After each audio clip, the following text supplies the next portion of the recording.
This.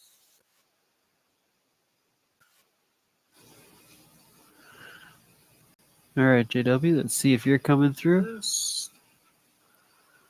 Am I coming through? Because I'm about to sing. JW, let's see if you're coming through. Am I coming through? Oh, yeah, there's your beautiful voice. All right. Well, hey there, hi there, ho there, everybody. Mindful Pink here, and of course, I'm joined with my wonderful co-host, Mr. JW himself. Hello.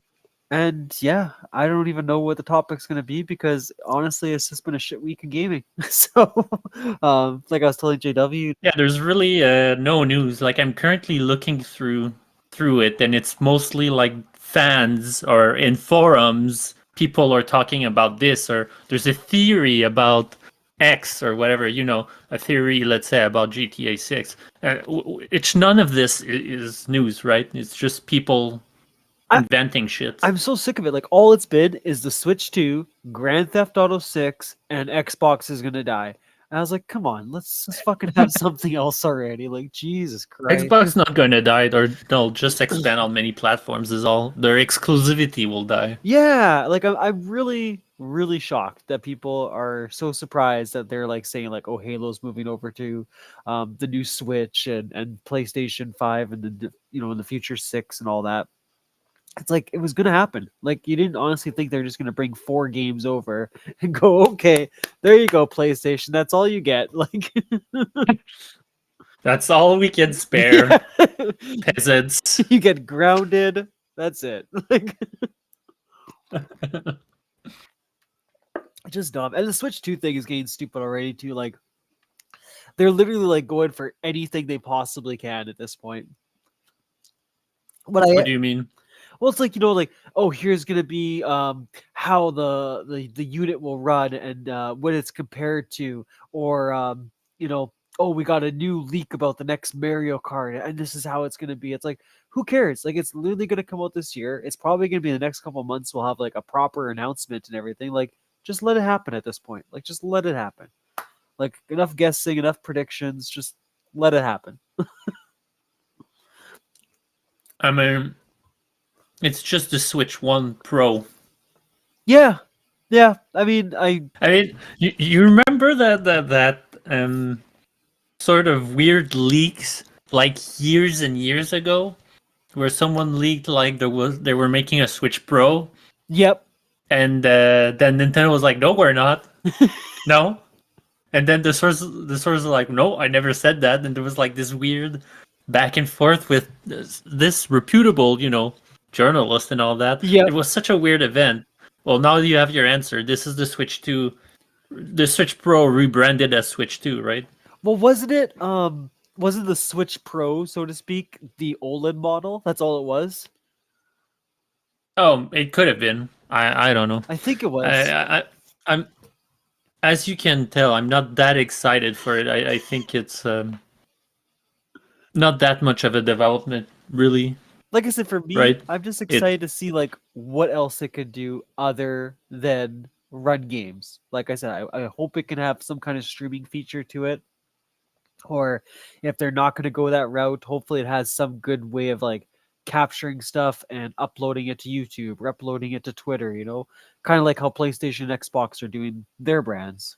To me, I doubt it. They always do their own thing, and yeah, I guess whatever I say in the end, it always works out somehow. But like with an age where we have like Steam Decks and like various sort of PC handheld consoles that are much better than the Switch and that you could probably emulate the Switch on it. Like, I don't see the point of it, really. Yeah, other than to play Nintendo's own games, because, yeah, those will never... Well, like I say, emulate it. True. Like, you can definitely do that with a Steam Deck, Now, of course, you probably need to get a bit your hands dirty and that it's not, that accessible. But, like, if you would have told me a Switch 2 and there was no, Steam Deck and all of those consoles, I would say, yeah, no, it's logical step, it's cool, whatever. But now with all the choices of those handheld devices, it seems like if it's underpowered, like the previous Switch, I think it will hurt them more than it will make them money. Like I think it will go the way of the Wii U. Yeah. And especially with like multiple consoles now, like you just said, doing it, right? Like there's still the Xbox One whenever they decide to announce it. There's that rumor with PlayStation as well that they want to make another version of the PSP, modernized or whatever. It's just it's Yeah. a very full market right now if you want to add a handheld device. I didn't. I mean,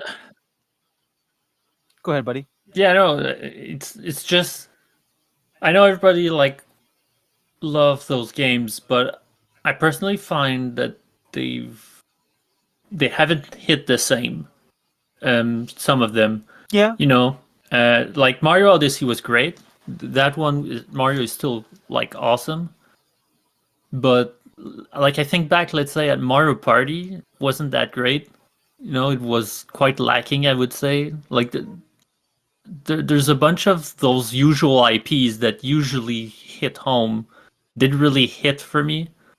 Or like the latest Zelda where I was you just play gonna as say, Zelda yeah. and creates that too didn't land. Like I think they're going to run into a problem with Switch 2 where they haven't had enough home runs since um, Breath of the Wild, and which is a while. It came out a while back, Breath of the Wild, right? And Yeah. since then hasn't had a big home run, I think, in terms of great games that sold a lot. Yeah. So if they come in with Switch 2, and that Mario Kart will sell, it always sells. Yeah. But I don't know for the other IPs. But even some of their features It's a good question. that they're bragging about, right? Like, I think one of them I saw was that the new Mario Kart will have a pit stop ability. And it's like, well, why? Like, like that literally makes. I didn't know that. That's interesting. Yeah, apparently that's a new feature that they're gonna add into there. But I don't understand the purpose of it. You know, I mean, it's been a while since I played Mario Kart. I'll give it that. I think the last time I did was on the Wii. But still, I just No, but even though I don't know either, but like this, with what I'm imagining, I can see it be interesting because they in the last Mario Kart they introduced customization right to your vehicles before you start a race. Oh, okay. So depending if you change these wheels, the cart, these whatever, it changes all sorts of stats. Okay. So maybe the pit stop is sort of an extension of that, where in the middle of the game you can change for something else and boost you or something, right? Yeah. I don't know. No, I didn't think of that. That's actually, if that is the idea, that's a pretty good one. Because if you're in last place, then well, the maps must be bigger then as well, because it has to, if that's the use of it, because it has to. Otherwise, it's not a value if the maps are too short, right? Yeah. So I'm wondering if. I mean, I'm basing this off out of nothing. I was going to say I'm wondering if it will lose its casual / competitive edge like this by making it more complicated with pit stops. But we don't even know what the pit stops do. So but you're how about we wait for that? Because you think of it, right? So you got these pit stops that are being added, and then on top of that, you got that was it 24 racer mode. I was surprised by that too. Like that's a lot of people. So you're right. These maps must be quite large to do a racetrack on with that many players. Yeah, it'd be interesting to see if it's still if it doesn't lose something, because all these maps in Mario Kart as of now, they vary in sizes and they all have their own thing going on, themes and interactivity and all that. If the maps are much bigger, do you still have to do 3 laps, or is it just one giant lap, right? Yeah, exactly. Yeah. So lots of questions. No, now you're getting me interested into Mario Kart, and I don't even have a Switch. Well, you know what's funny too, because like I honestly we were talking about there, even like thinking of the Wii version. The last time I was really excited about it was probably on the N64. Like I remember all those maps, and I really enjoyed that one. Like they were unique and fun.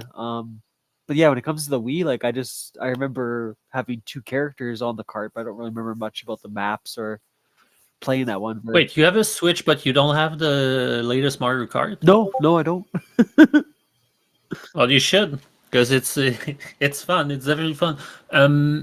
But no, I know. It's true that there's been like multiple Mario Karts that like what is the last one called? 7, I think. Was it 8 And Deluxe? Is that it? it could be.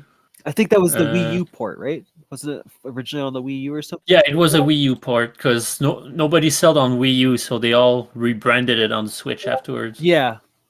Um, I'm trying to get a list. Okay, so first Mario Kart is Super Mario Kart on Super NES. Then it's the Nintendo 64 one that everybody remembers. There was Mario Kart Super Circuit on Game Boy Advance.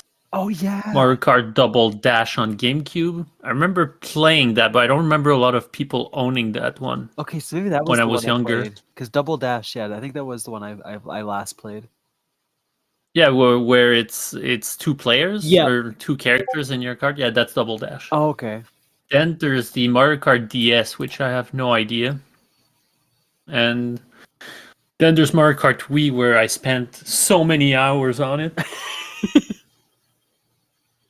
So then there was 7 on 3DS, Oh wow.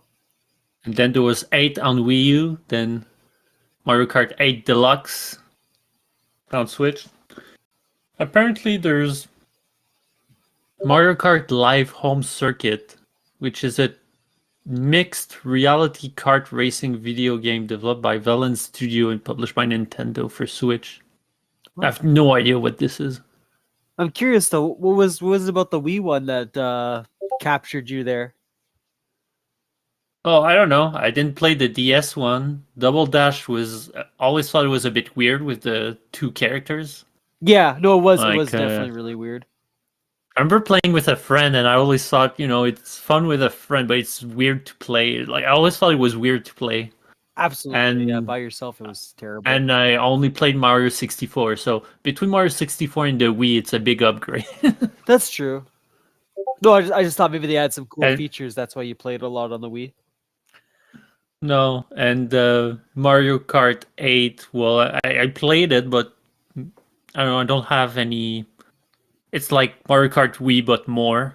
Yeah. So I don't have any specific memories that I would say, oh yeah, that was amazing compared to the other one. Absolutely. Like And, that sticks with your point, right? Like it's what I'm saying, like a lot of these big IPs, like you're saying, they have been exciting for a long time.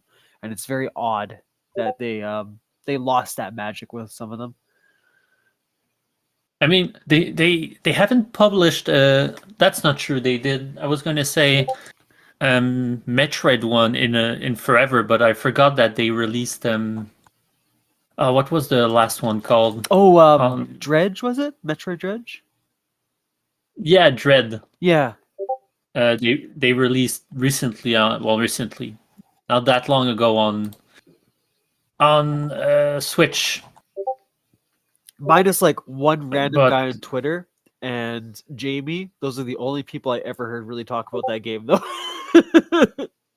Yeah, I don't think a lot of people really played it. Like after Metroid Prime, like they didn't know what to do. Like like there's one called Metroid Prime Federation Force, and it has nothing to do with Metroid. I mean, it's apparently the same universe and all that, but it's like it's not linked. It's a cooperative first-person shooter video game taking place after the events of Metroid Prime 3, but you assume the role. Wait. You assume the role of Galactic Federation Marines attempting to thwart continuing advances of the space pirates. After Samus Aran eradicated the deadly Phazon mutagen, So it sounds pretty cool, but when you look at the art, it looks extremely like mech cartoons. Yeah, Like it doesn't look like it's part of the same universe.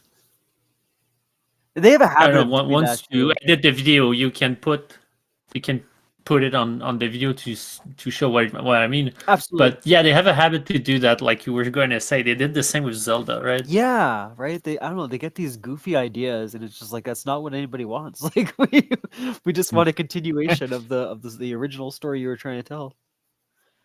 Well, I mean, before that was Metroid Other M, which a lot of people hated. Oh yeah, I forgot about that one. Yeah. Because of that game, I think Metroid got shelved for a long time. Which surprised me too, right? I was gonna say earlier is so they brought up Mario Kart and they got all this energy on it right now. But it's like Metroid Prime 4 should be your like, your golden ticket right now. Like that's where the focus should be. And it's weird that there's such a silence on that right now. There's no real conversation. Um like I don't see a lot of people, Well, like having theories about that or anything like that. It's just, it's weird because you assume that that's true. That's would be a very true. launch title, right? Like you think that would go with the new Switch. Well, that was my prediction, but no, Mario Kart is. I mean, it's an obvious one I should have thought of, but yeah, no, Mario Kart will be the launch title, probably. And they have announced Metroid 4, but yeah, I haven't seen any fanfare or anything Yeah. around it. But at the same time, and that's personally speaking, seeing that gameplay that they showed off, it didn't look quite that appealing. It looked like Metroid Prime, which it sounds good, but what I mean by that is it looks like a GameCube game. Yeah. Metroid Prime is a GameCube game, a Wii game, an old game, and it looked like that, and it shouldn't look like that in today's age. It should look tantalizing, right? It should Absolutely. look like, oh, like sure, like it brings back, let's say, the ambience of the old Metroid Primes, but it looks so much better or so much closer to what I remembered for the game or whatever, right? Yeah, because I mean, what the GameCube is how many generations ago now at this point? Yeah, it's a far step behind what they should be aiming for. Yeah, and of course it's better looking than the GameCube. That's not what I'm saying. It's just it looked old, and Yeah, it shouldn't have looked rough and old no, when they absolutely. presented it. It should have been a home run, especially a series like Metroid.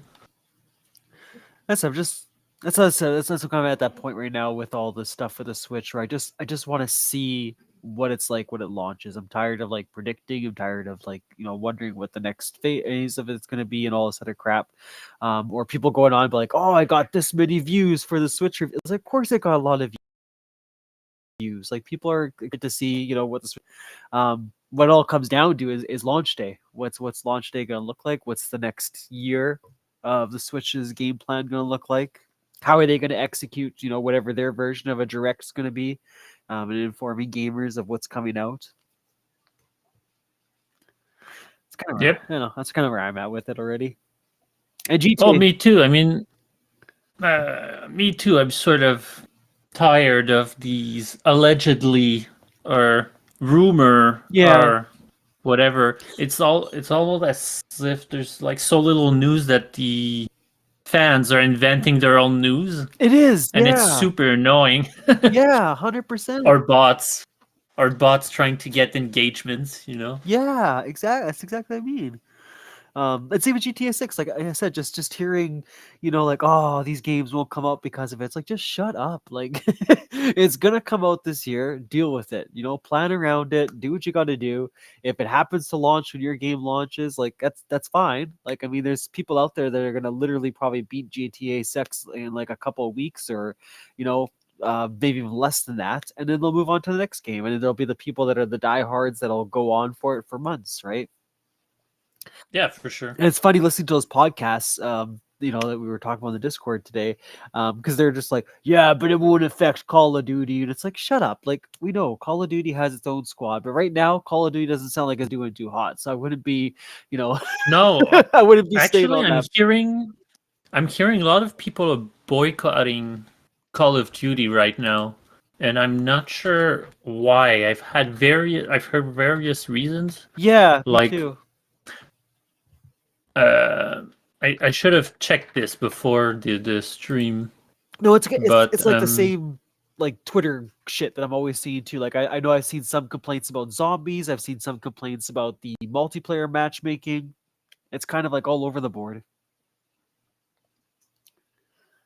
yeah, and like there's been multiple reasons. There's been the rampant cheatings, the Yep. um yeah, there's new ways of monetization. God damn it, making money Making money. off of people that people are not liking. There's like they I don't know. This one sort of started off well, but they did some recent updates that a lot of people are not happy with. You know, not to put Like the even my brother being more of a a casual gamer and not in the gamer sphere per se or anything, he was saying, yeah, no, I'm not playing this anymore. They'll wow. see that a lot of people are gonna disconnect, So I say not to stick the knife in a little deeper, right? But it also isn't a good reflection for Xbox because this is their first year owning that big title, and they're already fucking it up. that's very true. I totally forgot, but that's absolutely true. Yeah. Especially when you mentioned like them trying to like take a little bit of extra money from the people. I wonder if that was like a Microsoft decision, or part of it at least. Yeah. It's a good question. I would probably say it's Activision because they've always been scummy, but Yeah. Okay. we wouldn't know. We were not in these back rooms. Yeah. Not back rooms, but I mean meeting rooms. Yeah. But I doubt Phil Spencer would go, do you know what? Call of Duty is not making enough money. I don't see him go like that. It was a bad decision, everyone. Let's just scrap it. Like, I could see Bobby Kotick do this, the previous Activision CEO. Yeah. But he's gone now because of sexual harassment stuff. And gone with a golden parachute, though. So, he's fine. Don't worry, everyone. The sexual harasser is good. Yeah, he's living a good life. Yeah, for sure. And yeah, well, so it could be Xbox, it could be Activision, but And it it's could not be the devs, Warzone. that's for sure.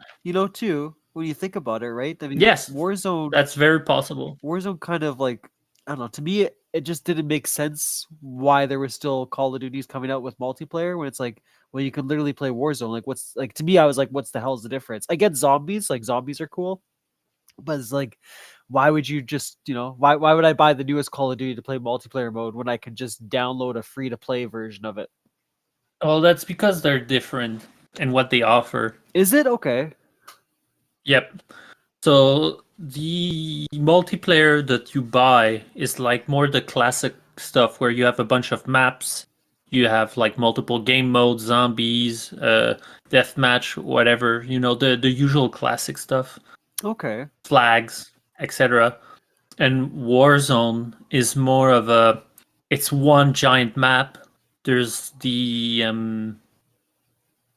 what's it called? The sort of battle royale type of mode with it. There's also like more the extraction shooter type thing where you gather something and you extract with it. So it's more you have one giant map and you have some modes with multiple objectives inside that map. It's not just a classic team deathmatch, let's say, right? So it's what the player would prefer. If they want the battle royale or if they want the classic experience. Well, that's the thing. You have the choice. Yeah. I personally, it's not for me. I think we played it once in the past where they absolutely needed my phone number so I could play. That really pissed me off. Yeah, that's a besides weird... that, then you come in and even before you have how to play or anything, they bombard you with ads of what you have to buy or can buy, and they really want you to buy and check out the battle pass and all that. And I don't even know what I'll do yet, you know? Exactly. Or even like you said, the download process, right? Like they try to add on all this other shit, and you're like, no, Oh, I just want the Jesus game. Like, Christ. Okay, the person that thought of this should be fired. The person that thought that having a launcher inside a free-to-play game of multiple different other games, all in the same, giant size game, it's the dumbest thing I've ever seen in absolutely. a multiplayer thing. Like, but so like Mindful says, you have Warzone, you have to install this giant, like multiple hundreds of gigs Yep. game. But if you bought, like, I don't know, let's say Cold War or whatever, you have to go through that game to then install Cold War. Like, fuck, I need a whole console just to play, like, Call of Duty. That is stupid, Yeah. you know? Yeah, exactly. Like it's just fucking dumb. And like, I'm sorry, but like, I can't even picture the biggest Call of Duty player like needing a launcher to hop between different Call of Duty games. Like, man, I feel like playing Modern Warfare 1 now. Thank God I have this launcher. Like, like, fuck off. Like, no one's doing that. No. I don't know why they did this. Like, I really don't. Like, it's the definition of bloat in all the Yeah. worst ways. Like, can you imagine if Like, Battlefield jeez. did that? Like, it'd be ridiculous, Like, no other company is doing that kind of shit. For sure. You know another thing that's weird, speaking of battle royales, actually? Oh, it's not just battle royale, World of Warcraft did this as well, but I don't get it. When multiplayer games starts to come back to their original state, and like they're Yeah. like, it's like, oh, the original now. So Fortnite right now is in their that phase where they're like, oh, remember how great it was before we added a bunch of stuff? Well, Exactly. now we're bringing it back. I just tagged mom in that too, Why? because season 2 is bringing back this one map that she loves. She's like, "Oh right, Tilted Towers," and I had the same thought. I was like, "Then why the fuck did they get rid of it if people love it this much?" Like, I know, it's so weird. and World of Warcraft's a great Like, example. Like, I when that came out, like I was so confused. And I asked people, they're like, "Oh yeah, but it's so good because now we're going back to the original." And I was like, "Yeah, but like, did you just spend like how many fucking decades at this point, like going through the entire World of Warcraft series? Like, why do you want to go all the way back to the beginning? Like, what's the benefit? Like, I don't understand it." also, people should know there are private servers where you can do that without rebuying another expansion to this super old ass game. Oh, really? Okay. Yep. I don't know if Blizzard closed them, but with most online like MMORPGs, there are private servers where they have their own amount of XP and item rates and a bunch of all these stuff that people can access. So if you're missing the original, you just go to a private server and then you're good to go. Yeah, it's just yeah. Other than money, I literally can't think of why that was a necessary decision. Like, I mean, I'm pretty sure you could have just made another World of Warcraft expansion and just Because oh, for sure, but here's the thing: people are attached and nostalgic, and they're not thinking with their heads. yeah. That's the thing. They're not thinking I'm getting ripped off by this company. They're thinking, oh, this company cares about the series. They're bringing it back for the fans. No, they're not. They're making you pay for a second time the game you've already bought years ago. I can't remember. I saw a tweet about it too. I don't know if it was someone in PlayStation or if it was one of the developers that makes games for them. But yeah, someone literally said that where it's like you need to support the remasters and the remakes because this is what's going to convince them to bring back those IPs. Like, shut up! No, it's not. It's like make the next Well, next. it No, it's not completely false. That's true. That AAA companies, if they put out a remaster or a remake for like let's say a dormant series, Yeah, and they see that there's a lot of people buying it, you know, they then I think yeah, it would push them to make a new one, you know. But if you look at let's say GTA with the GTA remastered fiasco and all that, that Rockstar they need to do that. Like they know if they bring in another GTA, people would buy it. You know, absolutely. so that's in that case it's wrong. In the case of let's say I don't know, let's say EA doing a remake for uh, Dead Space, the Dead Space, right? Yeah, If it would have sold like immensely, I think they would probably be making another Dead Space right now, like a new one for in the series, or doing the remake for 2, or you know whatever. I think it depends of the situations, right? that's true. I know. I guess I think back to like the comment that you made. I know it was more triggered towards movies and stuff like that, but in video games too, I feel the same way. Like take the risk. Like see what is gonna Oh yeah, happen. Because can you that imagine that's like what if you had Dead Space 4, right? Brand new adventure you're going on, so to speak, with new weapons or new mechanics or whatever it might be. To me, I feel like that would have been more exciting for the player base than just revisiting the very first one with the shiny new coat.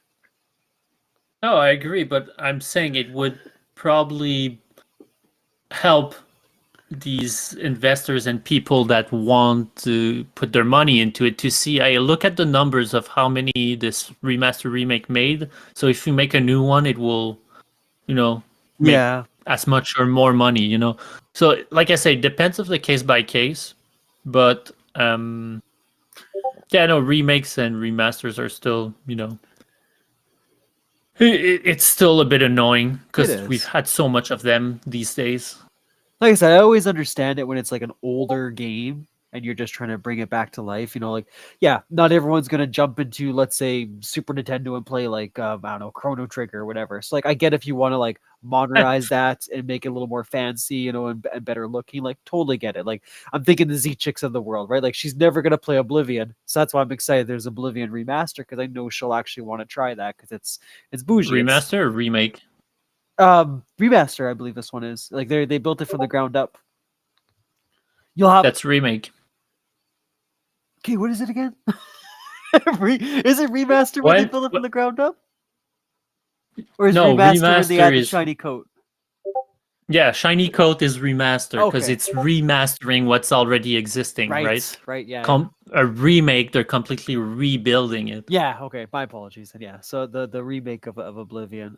But yeah, that's why I got excited for her, right? It's again to me, it's my mind. It's not that old of a game, but I guess yeah, the 360 was a while ago. Um, I would have preferred Morrowind, but that's fine. Whatever. Yeah, more desperately needs one a remake. I mean, but Like me and Jimmy talked about that. I don't know if you think the same way too, but it's like it pisses me off too that they don't bother to bring back the games that most of us don't have access to either. Like I know that Arena and Daggerfall from Elder Scrolls probably wouldn't be the most exciting thing, but it would have been nice if they could have just thrown that in to whatever kind of combo package or whatever. Like just I don't know, just bring life back to the games that started it off. I say this because I heard that there was rumors that they were going to do The Witcher 1 and 2, that they were going to remaster that as well to bring up the excitement for 4. I'm just surprised they don't do that more often. They don't start from the very start of it all, I guess. The first games. yeah, yeah. No, I'm sort of perplexed, honestly, as the timeline for the Witcher things. Like they talked about, like you said, a remake or remaster. I don't remember Yeah. of one of the Witchers. Then they're also making Witcher 4. So which is coming first? Yeah. You know. Like I've heard a lot about 4 and So not much about the other ones. So I'm assuming 4 is going to come first, but you're right, it could go either way. Because in terms of logic, it would be the other way around, so that the player base has something to chew on while they wait for 4. Yeah. But that would mean 4 is not ready anytime soon, probably in like until 2030. It could be, See if yeah. that was the case, which would be annoying that they showed, Witcher 4 this early. So I don't know. It's just the whole CD Projekt Red is weird. I have a trouble gauging their timeline for games, honestly. Like, I'm sure they're working on Cyberpunk 2 as well. When that will be over, probably in 2077, Yeah.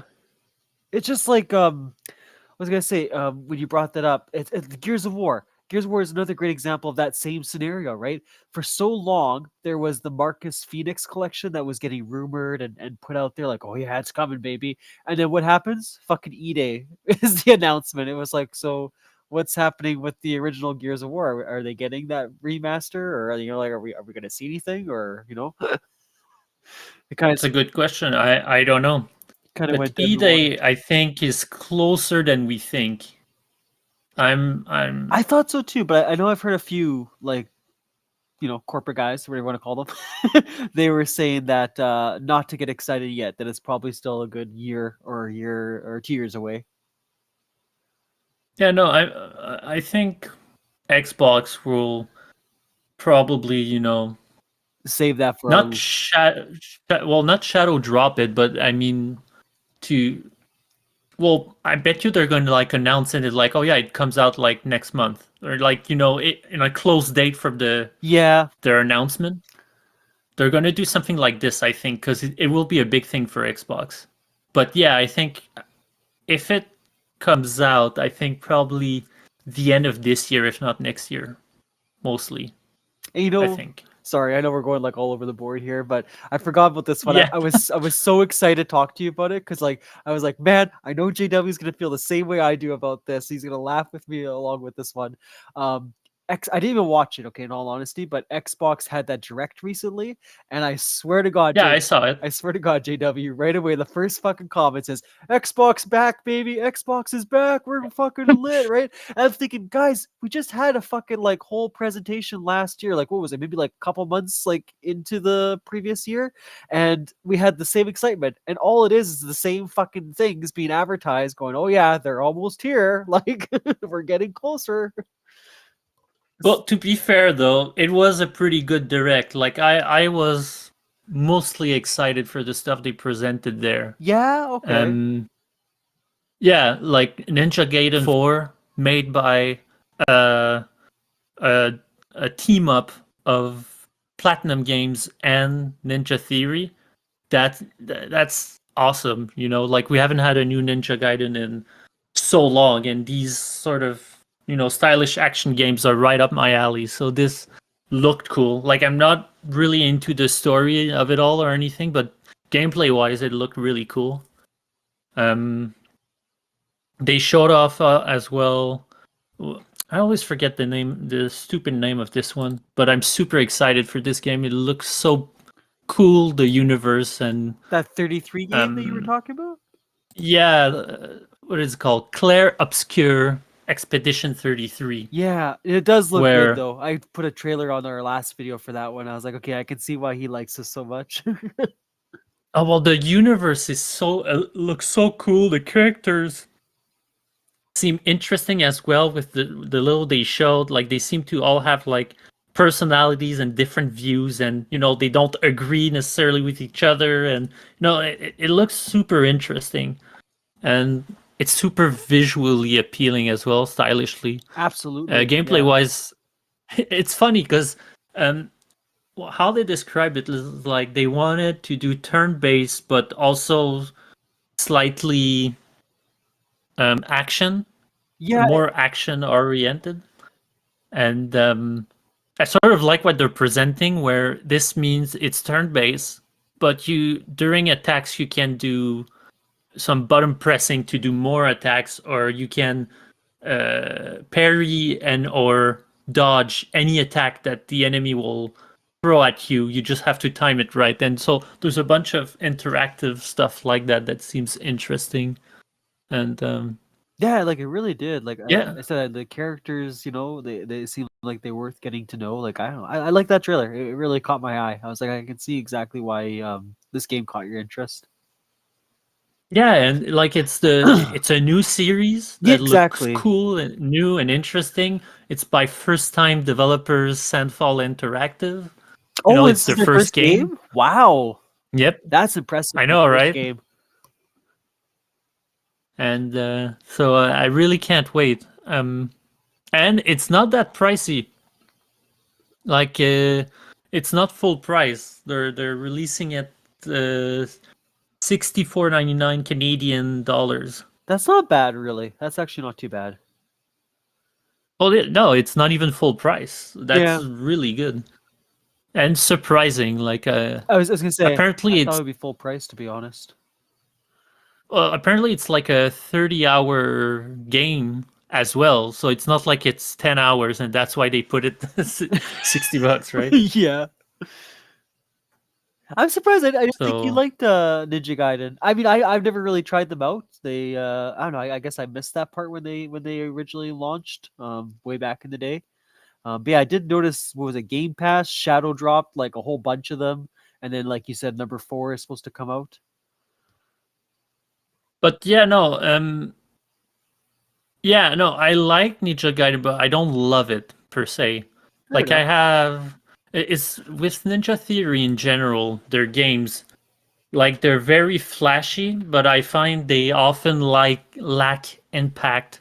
Like it feels like I'm hitting stuff through butter. Like when I make my moves, it Oh, feels like it just goes through, and it sort of lacks impact compared to, let's say, Devil May Cry or Platinum Games, where the impact and the pulling off those moves feels so satisfying, you know. yeah. But that's just me. I know I'm not, in the. I know I'm not in the majority here. Is it Ninja Theory? Wait, I'm not even sure that's the developers. I know you and Jimmy said it. Shit. Was it Rebellion? Was that the one you guys mentioned that made it? Oh, no, it's Team Ninja. I keep saying Ninja Theory Oh, okay. since earlier. It's Team Ninja I'm talking about. Anyway, what I just said still stands, but I was talking about Team Ninja Oh, okay. specifically. Ninja Theory are the people that made Sinua. Oh, okay. Okay. And Team Ninja made Dead or Alive, which are not fighting games that I like. And they made the Ninja Gaiden. They made Neo as well. I mean, I liked Dead or Alive, so I'm down for that. I know But Jimmy yeah, was me and playing Jin. it. I'll have to show you. He had a clip of a glitch that happened in the game. It was kind of funny. Of what game? Ninja Gaiden. I can't remember if he was playing. Which one? Yeah, I have to look back and see which one he was playing. But he had an enemy that was basically like teleporting, like through the walls and shit like that. And Jimmy's just trying to like chase him around and kill him. But yeah, no, the last game they did was Rise of the Ronin, Team Ninja, which wasn't Oh, great, or at least I didn't like the demo I played. yeah, yeah, that And one. I don't think it sold well either. No, I don't think I got much attention that one. I'm glad to see Platinum Games doing something else than like slaving away for Nintendo games. Yeah, it's true actually. Oh yeah, because they got bought by them or something. So ever since they've been like doing Bayonettas and stuff for Nintendo. Oh, they made the terrible Babylon's Fall though, which was immediately shut down on release. Oh man. They Okay. did the interesting game Astral Chain too, Okay, but maybe I should most watch the direct. notably the best game they've made in the last years was probably Nier Automata. Oh, okay. Yeah, maybe I should watch the direct then because yeah, I know just the feedback I was seeing on Twitter and stuff was just that they were talking about like South of Midnight and stuff like that. I was like, well, I already heard about these Oh yeah, fucking they games. did that as well, but I don't really care about South of Midnight. Yeah, I said It sort of annoys me because I like the idea, the setting, and like having yeah, the southern folklore. That sounds cool. But every time I see stuff from the game, it looks bad. It doesn't look good. And they have like this weird art style to it to make it like if it was stop motion. But it really just looks like the frame rate is off more so. I don't think they succeeded in that effect, you know? yeah. I feel the same way. Like when it And first was like mentioned, I was like, okay, this is kind of cool. I'm into it, right? I'm interested to see more of it.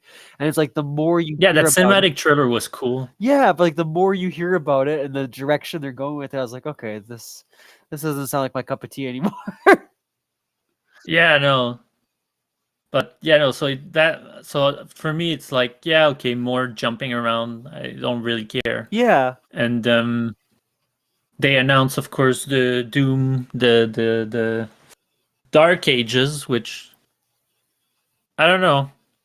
Honestly, like everybody's stoked for this game, but I find that it's almost like they're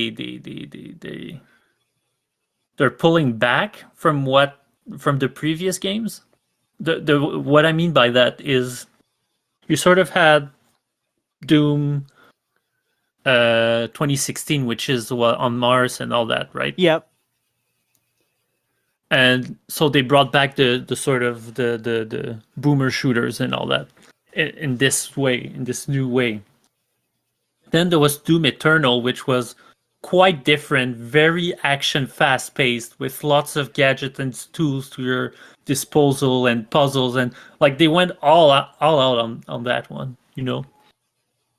And then this sorts of the Dark Ages sorts of looks like it's stripped back a bit in its design. It's more closer to the previous game where it's like a boomer shooter, and it's slower, and or it just seems like it in the video. I don't know. There's something that seemed like stripped back, and I'm not sure that's good because you go from something that was super actiony to a bit less actiony. yeah. It's a weird direction to go. It's sort of hard to explain like this. Like I would have to show a comparison video of what I mean. Well, But it didn't look like it went full on action. It's like they tried to balance something and they're not tilting right. like I didn't play Doom Eternal, but I'm just basing off what I remember from Jamie on the Super Show podcast and Jonesy. I don't know if you felt the same way, so I'm really curious if you played it, what your thoughts were. But they were saying after a while that all those different like mechanics that they had in the game kind of felt like too much. Do you think maybe that's why they're dialing it back, or did you That's find, possible. or did you find it was I pretty mean, easy? I no, they're right that there are lots of mechanics to play around with. Personally, that's what I love. You know, you're talking to someone that loves to learn all the moves in Devil May Cry, right? So for me, Fair having a enough. bunch of mechanics to play around and repeat the missions, if it's fun enough and all that, that's cool to me, you know? So having super fast being was certainly harder, I think, than the previous game. And because now there was a bunch of enemies with all sorts of shield where you had to use all sorts of different weapons, and you know it wasn't just a run and gun compared to the Oh, previous okay. one. And otherwise you would die basically. So you had to constantly switch between gears, weapons, and all that. But like I really loved that direction. It really felt like a step up from the previous one. And Okay. but that's just me. But I can see a lot of people that are, you know, I don't want to say more casual, but that they're not looking necessarily for that step up, and they just want a good, you know, shooter to turn to to just go around and shoot things. So that's possible. I could definitely see that being a criticism, and that they wanted to strip it back a bit more and ramp up on the cool factor. Now, some people have been saying, well, it's a prequel, so that's why they did it. They didn't say that, but I guess it's Oh, a you could say that from a lore standpoint, but I don't think that's the reasoning. yeah. Yeah, you could say that from the lore. Yeah. I mean, I get that. I'm like that. Like I wish I could invest that kind of time in a game, but I know I wouldn't be able to, and especially like Doom. Like I said, I'm not overly excited over the Doom franchise. Like it's fun, it's exciting. Don't get me wrong, but I'm not like, oh my god, I can't wait for the next Doom. Like I'm so Oh fucking yeah, well pumped. no, Like, I don't care about the lore story again. For me, it was more about the gameplay. So for me, for absolutely. it looking more stripped back and more simple and it looked a bit iffy. Like everything looked fine. It's not that it looked bugged or it looked, bad or old No, or I get anything. you. You had all these options given to you, and now it looks like they're being taken away, and that is Yeah, a it weird looks like step to they've made take. a step back for me, and Yeah, it's a deliberate design choice, and for sure. And so I guess it will speak to different people of what they we'll see. Like I'm not sure. I'm not sure. We'll see. We'll see once it comes out. But this is what it looked to me during the direct, right? I mean, just based on like previous games and all that, the thing that I mean, Grand Theft Auto, okay, that one's a different element altogether. But I always get a little bit scared for a game when it gets kind of overly hyped. And right now, Doom is getting very hyped up, and I'm feeling like it might, yeah, like you said, it might not deliver exactly what people are hoping for in the end. I mean, we'll see like you said, what happens when it actually launches. But yeah, Yeah, and so I think that's pretty much it. I don't think there were other games from that direct, if I'm not mistaken. so see, like, okay, so there was like two things that were new. That's what I mean. Like people got a little too excited over that direct. Oh, but it was still a good direct, like I say, but yeah, in terms of new, it was only Ninja Gaiden that was new. Like even Clair Obscur Expedition 33, it had already been announced, like at the Game Awards or something a while back. That's We true. were just waiting Yeah, for a release date. We knew it was coming out this year. We just didn't know when, and then they had a release date with that trailer. They show I was more surprised it's South gonna of be on Game Midnight, Pass. and the more they show it, the worse it looks. So I'm Well, once I heard the story too for it, I was like, nah. what's the This story? I don't even know. remember there was I think it was like I don't know last year on the podcast I was talking about it. They opened up a little bit more about how it's going to be very cultural based, and they're really going to dive into the the story of like the South and what it's like to be that culture going through it. I don't know. It sounded very preachy the way they were Right. coming across, and I was like, I don't know. It didn't reflect what the game that we originally saw was showing. Like I thought it was gonna be like some kind of like fantasy lore thing, like you got these weird mythical creatures, so I don't know how you're going to put a certain like culture into that. It just, I don't know, it didn't vibe very well, like Yeah, no, I didn't even for what remember that. So, that's how much I care about it. So that's how much the story is tantalizing, right? yeah, I don't know, very weird. Yeah. um And apparently South of Midnight is made by a studio in Montreal, Canada. Right wow. right here. I'm not proud of it. Like it'd be way cooler if Expedition 33 was being made here, but no, that's being made in France. Oh, it's from France. Wow, okay. Yeah, that's why there are some visuals you can sort of see.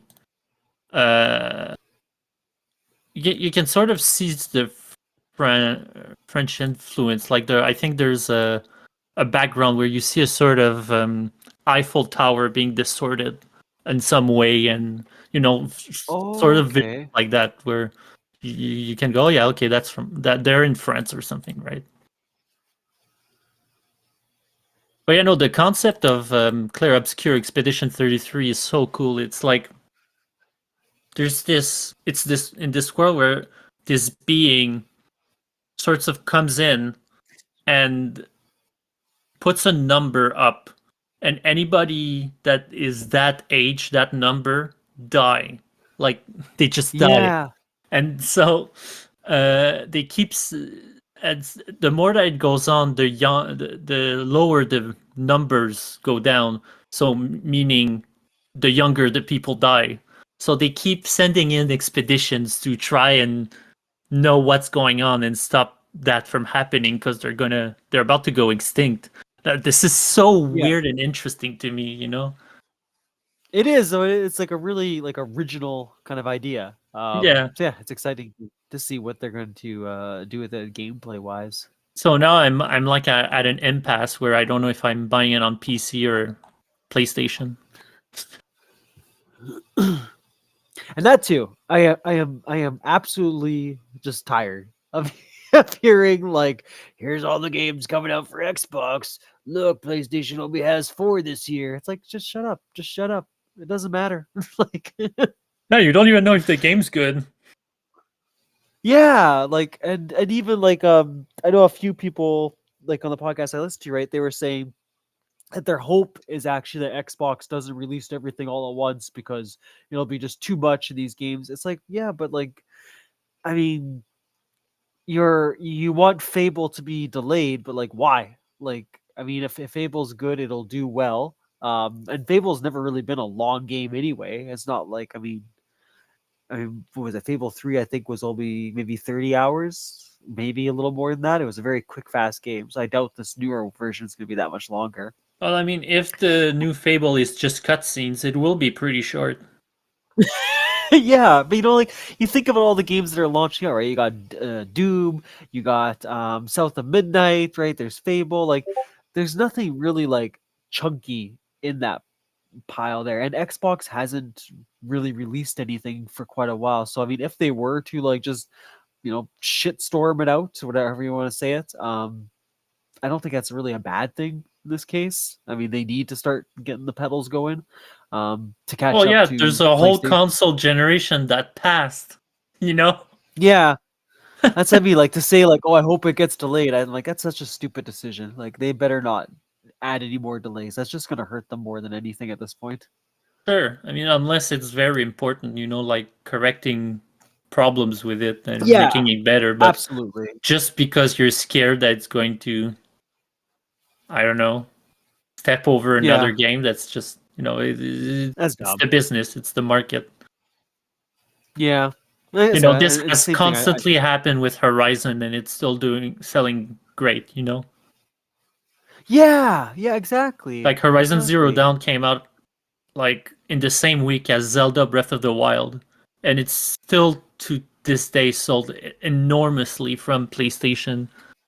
And its sequel, what was it called? The Horizon Forbidden West Forbidden West. Yeah, has come out the same week as Elden Ring, and it has still sold very well, you know.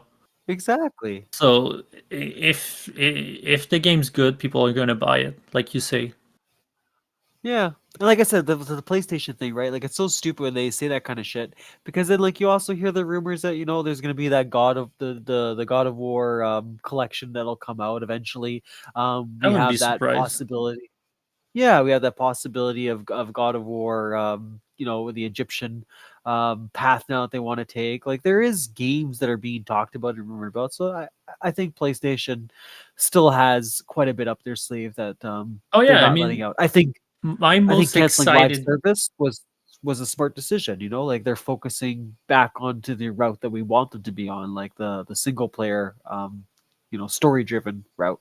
Yeah, I agree. And my one of my most like excited games of this year, or I think that will come out this year. I might be wrong, but I think it's going to come out this year. Is Phantom Blade Zero, which will be a PlayStation exclusive. You know? Oh yeah, yeah, yeah.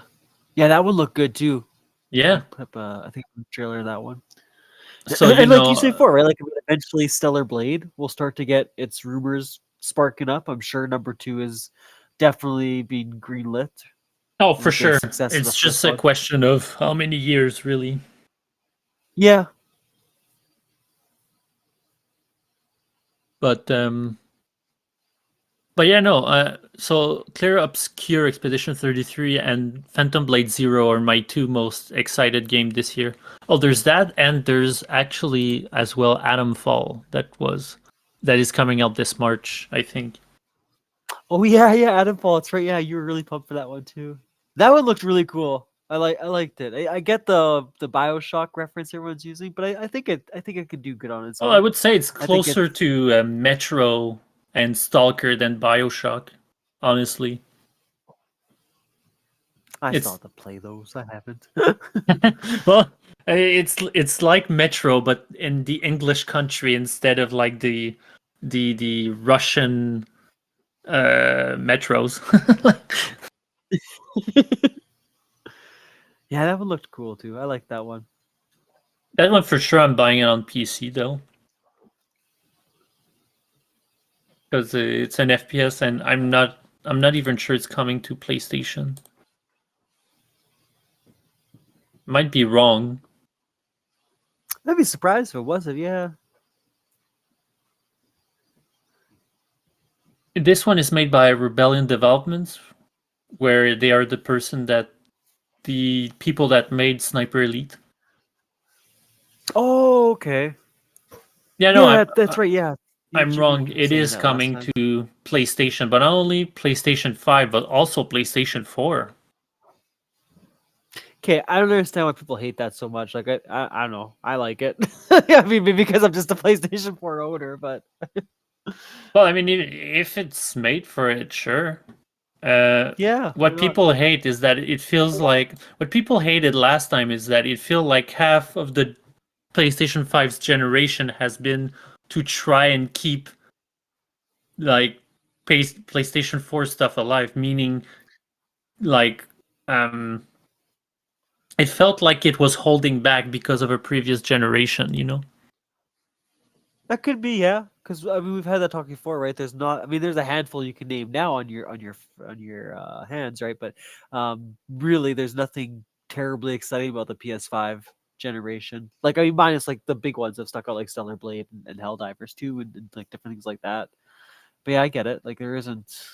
I don't think PlayStation 5 was their strongest generation so far. Is it? I don't know. Is it their most sold console? I think it's a good question. The PlayStation 5? Yeah. No, the PS2 is still Yeah. Okay. the best-selling console. Yeah. PS4 didn't pass the PS2. Which I'm surprised. In all honesty, I know who I was talking to. Question Death. I brought that up with him one time, and I was saying I'm really shocked that the PlayStation 4 didn't get, I guess, more sales or more recognition, whatever you want to call it. Because from all the games that I've gotten to try on there, and just like playing that versus the PS3 that I got to try for a little bit, like I noticed a lot of big differences on that one. Like I think they did a really great job with the PS4. I'm surprised it didn't go higher up in console sales. Yeah, but so is the same for all the other consoles when you think about it, you know? Like Xbox has been selling less and less every year since I think Xbox One, you know. Yeah, Um maybe not for Nintendo though. Like I don't know the yeah. Switch Nintendo's its own compared to thing. let's say the Wii. You know, Wii U. Well, let's exclude the Wii U because that's a weird anomaly. Yeah, But like compared to the Wii, I don't know which sold more. That would be an interesting thing to look at. But like, I yeah, find that the more that we go on, the less that consoles sell in general. yeah. That's true, and especially with these huge price spikes now. Oh, for sure. Um, I was going to ask you too. 'Cause you brought up Nintendo. I just remembered. There was an interesting debate that was going on as well for the Switch too. Um, I know you're not like crazy about them either, so that's why I thought you'd have a good insight on it. But what do you think about like achievements and trophies coming in for Nintendo? Um, It's about time. like a lot. Yeah, okay. Like for me, like I don't mind it. I think it adds a lot of value. If you don't like it, like just don't get them. Like it's not a big deal. But the part that I found funny about the debate that a lot of people were having on Twitter was that people are like, I like when a game has, I like when, sorry, how do they say it? I like when the game does it inside the game, but I Right. don't like when the company. It's like, well, what the fuck's the difference? Like, I mean, if you enjoy doing it in the game itself, why does it matter if something on your screen pops up going ding? You just got this one. Like it's the same Because in freaking the idea. game, you usually have rewards linked to the game compared to for on console where you just have a statistic number of your profile go up. Okay. That's a fair point. That That's was one they didn't bring up. They just kept saying, well, because it makes it feel like you have to just do a checklist, and it's like, okay, well that's not really Yeah, no, putting up but much I of a do fight for the agree. debate. Like, it's dumb, but I do agree with this though. Like, one or the other, I don't care if there will be achievements with Switch. Like, good, whatever. It's everybody is doing it. It's about time they did it as well. If you Exactly. don't want to do it, don't do them. But I do agree that if it's inside the game, I will be more into doing them for some reason.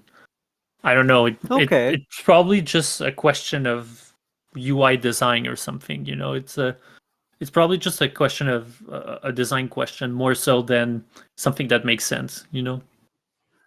Well, no, it's a fair point. If you like you're saying it, if you're actually getting rewards from doing the in-game stuff, then completely get it too. Like that makes a lot of sense. Oh yeah, for But sure. if But it's just even beside the reward stuff, I mean, I remember Astral Chain on Switch had achievements in the game, and I don't even remember if there were rewards, but I just wanted to do them more than, let's say, the PlayStation rewards I had on with any other games, you know.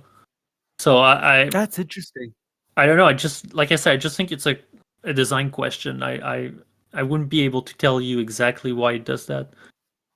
It's just, I guess it's Okay. the accessibility, and it's more not that the PlayStation rewards are not accessible. You can just do the PlayStation button, but it's more in the sense of it's convenient, right? It's all in the same place. It makes sense. It's in the game world, you know? Just like when Yeah. people prefer, let's say, an in-game map, you know, your character holding the map instead of just a menu, right? Yeah. Okay. Yeah. No, that's okay. Yeah, I can get that. I feel the same way too. I like when they hold the map. Like, it's not useful. It's far by being far from it, you know? You have to look at him taking out the map. That's an extra, you know, time. And then you have to like deduce what the drawing means when, you know, in a menu it could tell you everything you need to know. But, you know, it's Yeah, cool. It's immersive in some ways of your gaming experience. that's true. Okay. No, that's a really fair point. Okay. I mean, I still hope there will be Nintendo achievements, but like I do get it. I have a better understanding of where they're There you coming go. from. Game achievements debunked. um, oh, what was the other thing that was interesting? Oh, it was you and mom actually yesterday. I had to kind of hop in and out because I was watching a TV show with Cheyenne. But Mum's experience yesterday with Marvel's Rivals was a really interesting conversation. I think you guys kind of went a little bit further into it on her stream. Just like how she was basically expressing, right? Like how it started to feel more like Call of Duty and the rank matches. And I'll admit, yesterday was pretty fucking brutal. Like we got our asses slapped more times than we should have. Um, I don't know I what don't know if happened. Like, it's been like this since Saturday. I don't know why. Because I played it today, and it wasn't like we've played Monday, Sunday, and Saturday. Like do you think Saturday, she's all right? the Do you well, think like the Call of Duty players are like maybe adding like I don't mean just them, but I mean that push to make Marvel's Rivals more competitive? Do you think maybe that's what's causing it? um, no, I think just people are learning more about, like, okay, so I think I played more than uh, by a lot than all of you guys. So it's possible that the Absolutely. matchmaking is taking into account that and doing this matchmaking. But also, all the way, like I said, Saturday, Sunday, Monday was crazy when it came to players, like in terms of and I'm not alone. Like I know someone that like is ranked grandmaster or whatever. He's a pro at it at this point, and he was saying like he doesn't understand all these weird ass players that comes in. Like I don't know what Yeah, happened last weekend, but like it's just it was a one-off thing, I think. But I get what she was saying in the sense it was getting harder, so she was getting instead of playing casually and having fun, it was getting more like have to win, the stress and like ups and downs of yeah, we have to win, and then oh fuck, we lost by just 1%. Who's not doing their role? yeah. And that whole questions, right? That's what I think more she was talking about. Absolutely. Like there was you left at that point, but there was literally a match where we were 99, and then you know how the first match we had, right? That was the other team. They fucking brought it back, and then I think we were on the points and we were just about to win, and then yeah, they fucking knocked us off, and they got their last 2% they needed. And it's like you played with us. So like none of us were getting mad or like that, but you could feel that tension. Like you could see that Mom was feeling bad about herself. Tommy was feeling bad. I was like, oh, like it's okay, guys. Like it's like whatever. Like it just shit happens sometimes in these matches. But like I get that feeling of like, fuck, man, I'm losing every time. Like, am I fucking up? Am I not doing the role properly? And like Um, and Galacta would say, you can't win them all. Like every time you exactly. lose. And like I point out to the both of them, I said, guys, it's not you, because it almost felt like they were putting us against the same people over and over again. Because I told them, I was like, it's the third match you played, and those are the same three fucking characters that are doing the exact same strategy over and over. I said, I almost feel like the matchmaking's a little bit fucky today because, there's no way that these three players were playing the same way and it was three different people. Like it literally felt like we were just getting put into the same match with these Well, that's guys what over I and mean over. by people know the game more now as well, People know the game more. Yeah. They've seen on YouTube this strat. People are learning. People are knowing the new stats. Let's say that now people know compared to before that Moon Knight is broken. His alt Yes. doing double the damage that it says that it does. Yep. But before that, people didn't know. I think, and that's why it was more casual and so. But More also, fun. we, like I said, we vary in levels, and I think it's sort of that was a problem as well. I played a lot without you guys, and so I think the matchmaking, I fucked the matchmaking. It's all me. Well, no, It's always been me. no, like I said, even after you left, though, right? Like it was like I think we won two, but we still got our asses slapped, for I don't know 3 or 4 different matches. Yeah, yeah. I just thinking because you hear a lot about now that they want to bring it into esports, and then who was there? There was Shroud and someone else that just wants to make that their solo game. Like I know it's getting a lot of attention, so yeah, I almost wonder if like it's getting more competitive because of that too. Like you said, just a bigger market of people going into it, and with like you said, background knowledge now of advantages or whatever you want to call them.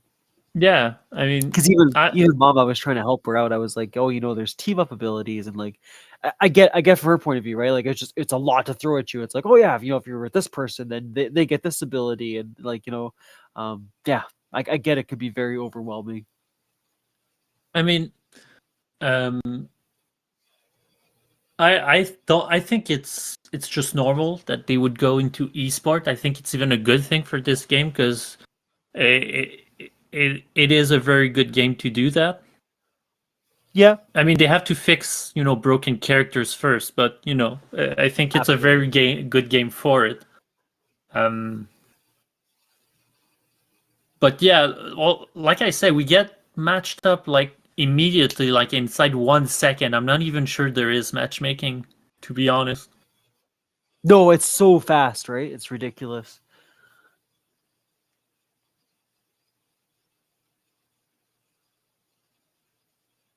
Are you still there? Yeah, do you hear me?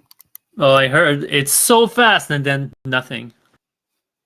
Oh no, no, sorry. I was just letting you finish up. I've I was gonna ask you. Sorry, because I missed that part of the conversation.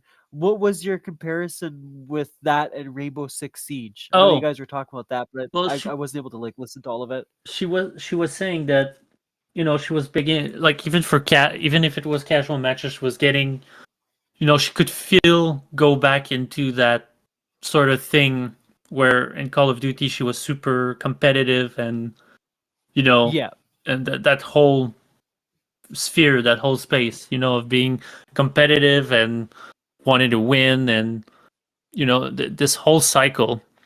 And I was saying that I understood, because that's why I stopped playing Rainbow Six Siege, because it constantly, like, I loved playing the game, but it made me miserable because I was constantly in this whirlwind of emotions between amazing wins and anger, and amazing anger and annoyance with, let's say, my teammates, with whatever detail, or with this bug that people are exploiting, or this stupid ass oh, okay. character, and all of those type of things. I became really into it. Like, I have many hundreds of hours into Siege, and Wow. yeah, I was saying that I understood, because that's why I stopped playing Siege. Like, I never even play ranked in Siege. That's not true. I tried it a couple of times, but I mostly played casual, and it still felt that thing of, you win one, you lose multiple. You win one, you lose. Yep. You know, and it was disheartening. In Siege, because you die immediately, and then you don't respawn for the next of until the next round. Which is different for Marvel Rivals. You respawn quite quickly. You can change up your strategy and heroes during that. You know, so I think there's a difference there. But still, I understood where she was coming from, and we were talking Yeah. No, about that makes sense. toxicity in these ultra competitive games, right? I was surprised because we actually switched to in-game chat and nobody said anything. Because Mom was worried. She's like, "Are you sure we should do this?" Because we were just trying to get Tommy to be a part of the conversation, right? But yeah, it actually it went pretty well. I was surprised that we didn't have any like anyone telling us to shut the fuck up or something. Yeah, no. In terms of that, I haven't had anything quite toxic in Marvel Rivals. Yeah. The only thing I've seen is, like, people, like, in competitive, go like, "You're a healer. Why aren't you healing?" Or stuff like that. Or, Yeah. "We lost because of our DPS. He wasn't even DPSing." You know, stuff like that. Nothing like, "I'm going to kill your mother," and all those, Yeah. the super toxic level of insanity, or The good Call anything of like Duty that. days. Yeah, exactly. It wasn't like a Xbox lobby. It's all pretty polite, and "Oh, I'm flanking. You're not that guy, dude. Stop flanking." Mostly that, more so than that being super pissed off and yelling at everyone, and you know. Yeah. I know I tried to convince her to well, she said she played it a few times, but I told her, next time she wants, I'll play the finals with her. Because I said that might be a little more relaxing. I didn't like for me, I didn't find that game very competitive either. Well, it can be quite competitive. It could be, yeah, but I mean, like, the times we were playing and stuff like that, like I found it pretty enjoyable.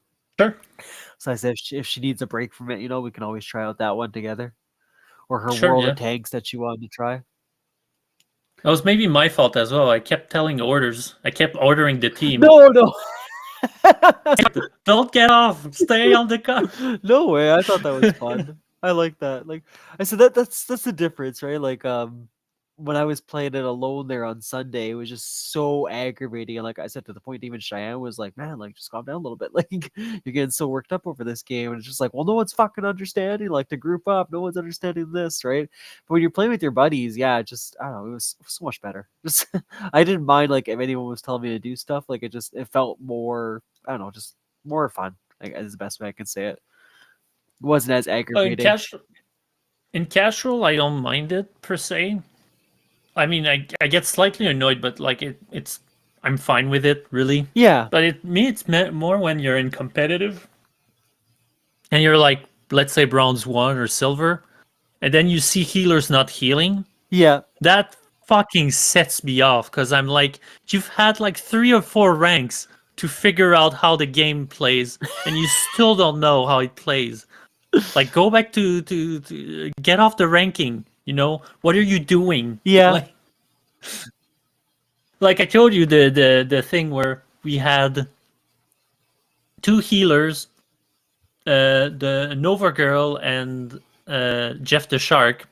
The Nova Girl was not healing; she was DPSing, and Jeff the Shark was healing only the Nova Girl. I guess they were a duo together. I don't know, but that means the whole team did not have a healer because they kept sticking together, and you know, yeah, one of the healers thought they were a DPS. You know, that things really sets me off. Those kinds of things, because in competitive mode, because if you're going to enter competitive mode, is because you sort of you get the game. you get a minimum, the basics, right? Yeah. But now you're just wasting my time and my points of ranking up. I need that skin. I need to reach gold, okay? No, it's fair enough. Like I absolutely agree with you. If you're gonna walk into that arena, like you should be prepared for it. Like you should be not. I know it sounds ridiculous, but you should be taking the game seriously at that point. Like why else would you go into that? The game has other options for a reason. Like, but if you're gonna go straight to competitive, then yeah, be there, be the team player. Like get on voice chat, do what you got to do to help your fellow squad out. Yeah, it's a team game. Get on the objective. Don't fight them on the other side of the map, you know? Yeah, exactly. No, I agree with that. Although I did say that one of my friends, he said, yeah, but Jesse, that would make good content on your stream. You should get pissed off at everyone while playing competitive. And I'm like, yeah, but no, I don't want to get angry at my, on my teammate. I don't want to get angry, period, Just notice the And guy. It's I always want raging. to I just want to rank up. I'm sorry. I get set off by small details. I'm sorry. I get it. Yeah, that is always like great clickbait, right? Having someone either rage or someone play a horror game and get scared. But yeah, sometimes not the person you want to be known as. Well, that's exactly it. I don't want to be the next Angry Joe, Yeah. I'm just a dude writing and gaming, Exactly. And that's it. That's all. Yeah. Yeah, I think that was pretty much all the crazy topics. Did you have anything though, JW? Sorry, I forgot to even ask you. Other than Marvel Rivals, did you get a chance to play anything else? Beside Marvel Rivals, not really. I mean, I had many chances to play anything else, but I played Marvel Rivals. I see. Listening to the last podcast, like I was shocked. I was like, "Holy shit!" Like he's played a lot of games. Whatever it was there that month that we had a hiatus. Yeah, you tackled a lot. I didn't realize till I was re-listening to. I was like, "Holy shit!" That's like at least I don't know. What was it, 5 different games you mentioned there, and some of them were big heavy hitters like Mass Effect. I was like, "God damn!" I don't know how you got it all to fit. Yeah, well, it's a good question, and the answer is I don't sleep much. I do a lot of stuff and don't sleep much, but yeah, no, I've only played Marvel Rivals. No, fair Really, enough. like really, I've played a bit of Indiana Jones, but mostly Marvel Rivals. No, fair And enough. You want that skin, like you were saying. You're working towards it. yeah, grinding for the gold, and Like to get perspective though, like how long does it take you like to rank? Because I haven't done the ranked mode yet. Like, is it a long it process? depends.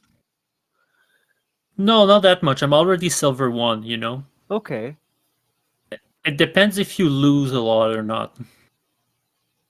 Because if you win, it should be quite easy. Like it's quite fast to rank up. Oh, And okay. So it's not like it's not you like even have like a shield one if you lose oh, once. okay.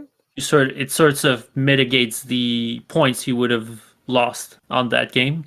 But then you have to lose multiple games before it restarts. Recharges, I mean, 1 or 2 games, you know?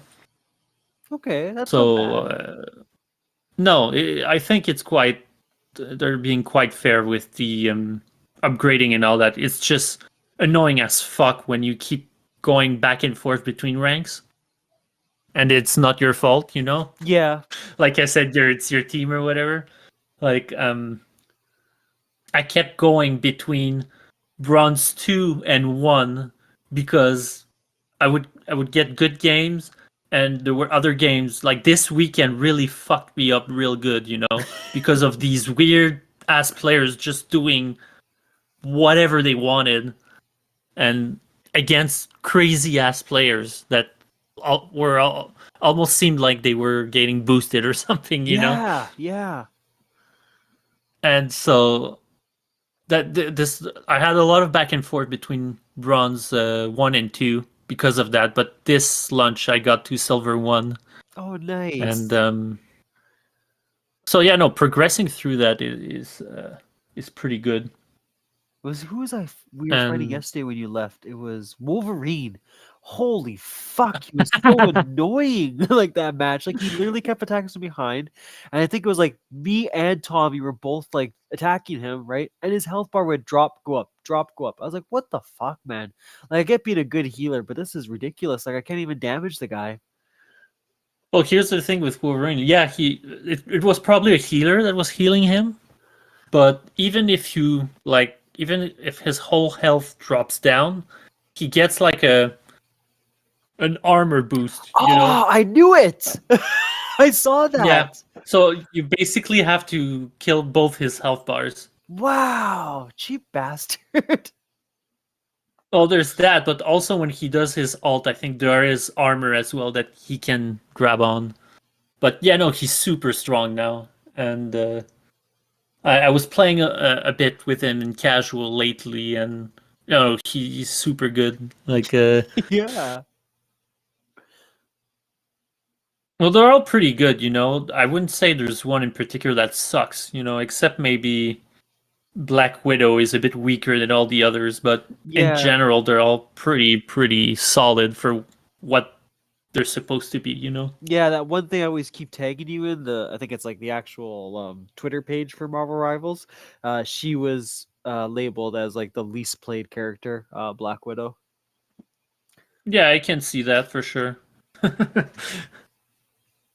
Well, she also has a weird kit, you know, switching between batons and plasma rifle, you know? Yeah. Well, plasma sniper rifle. They should have made it 2 guns instead of a melee and a gun. Well, then that would be Star-Lord. That's true. Yeah. Yeah, that's right. I forgot. No, I keep the sniper, but I know there's something that is off with her melee, because everybody that plays Black Widow, I've seen nobody play her with her batons. Yeah. They're all playing with only the gun, you know? So there's something wrong with that part of the kit, I think.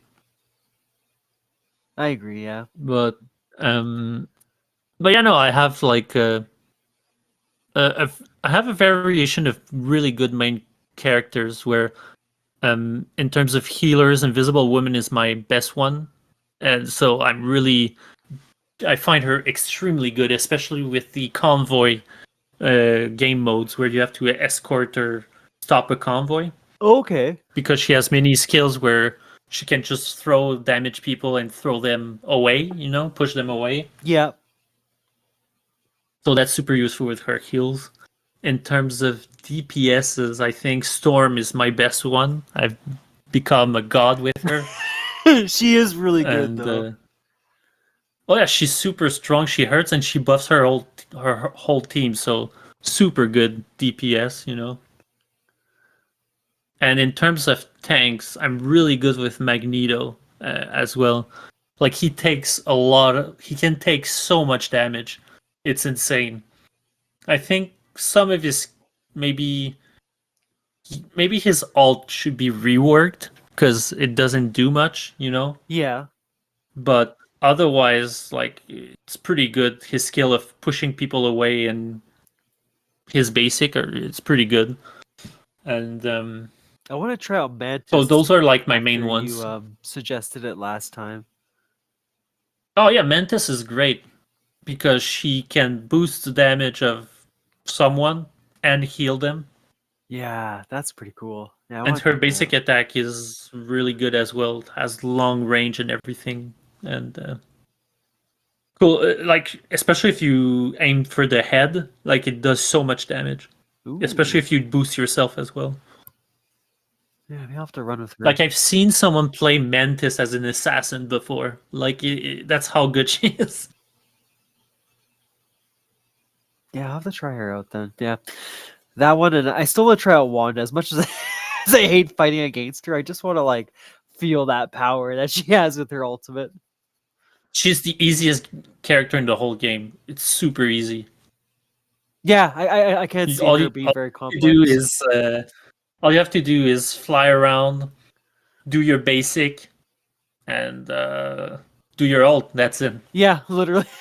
I know that ultimate's ridiculous. I mean, she has the other skills, but like most of the time, I don't even have to use it. She has a great stun that she can throw. She can throw blast as well from afar, but mostly just going translucent, and running off and basic attack people does it. So, what about you? What have you been playing? I mean, I was really determined to finish a few retro games, but I just looked at the dates and I don't think I'm gonna get that done in time for those bonus points. So I still got No, me neither. shit. I tried so hard to this time. I still have Grad by Ghoulies.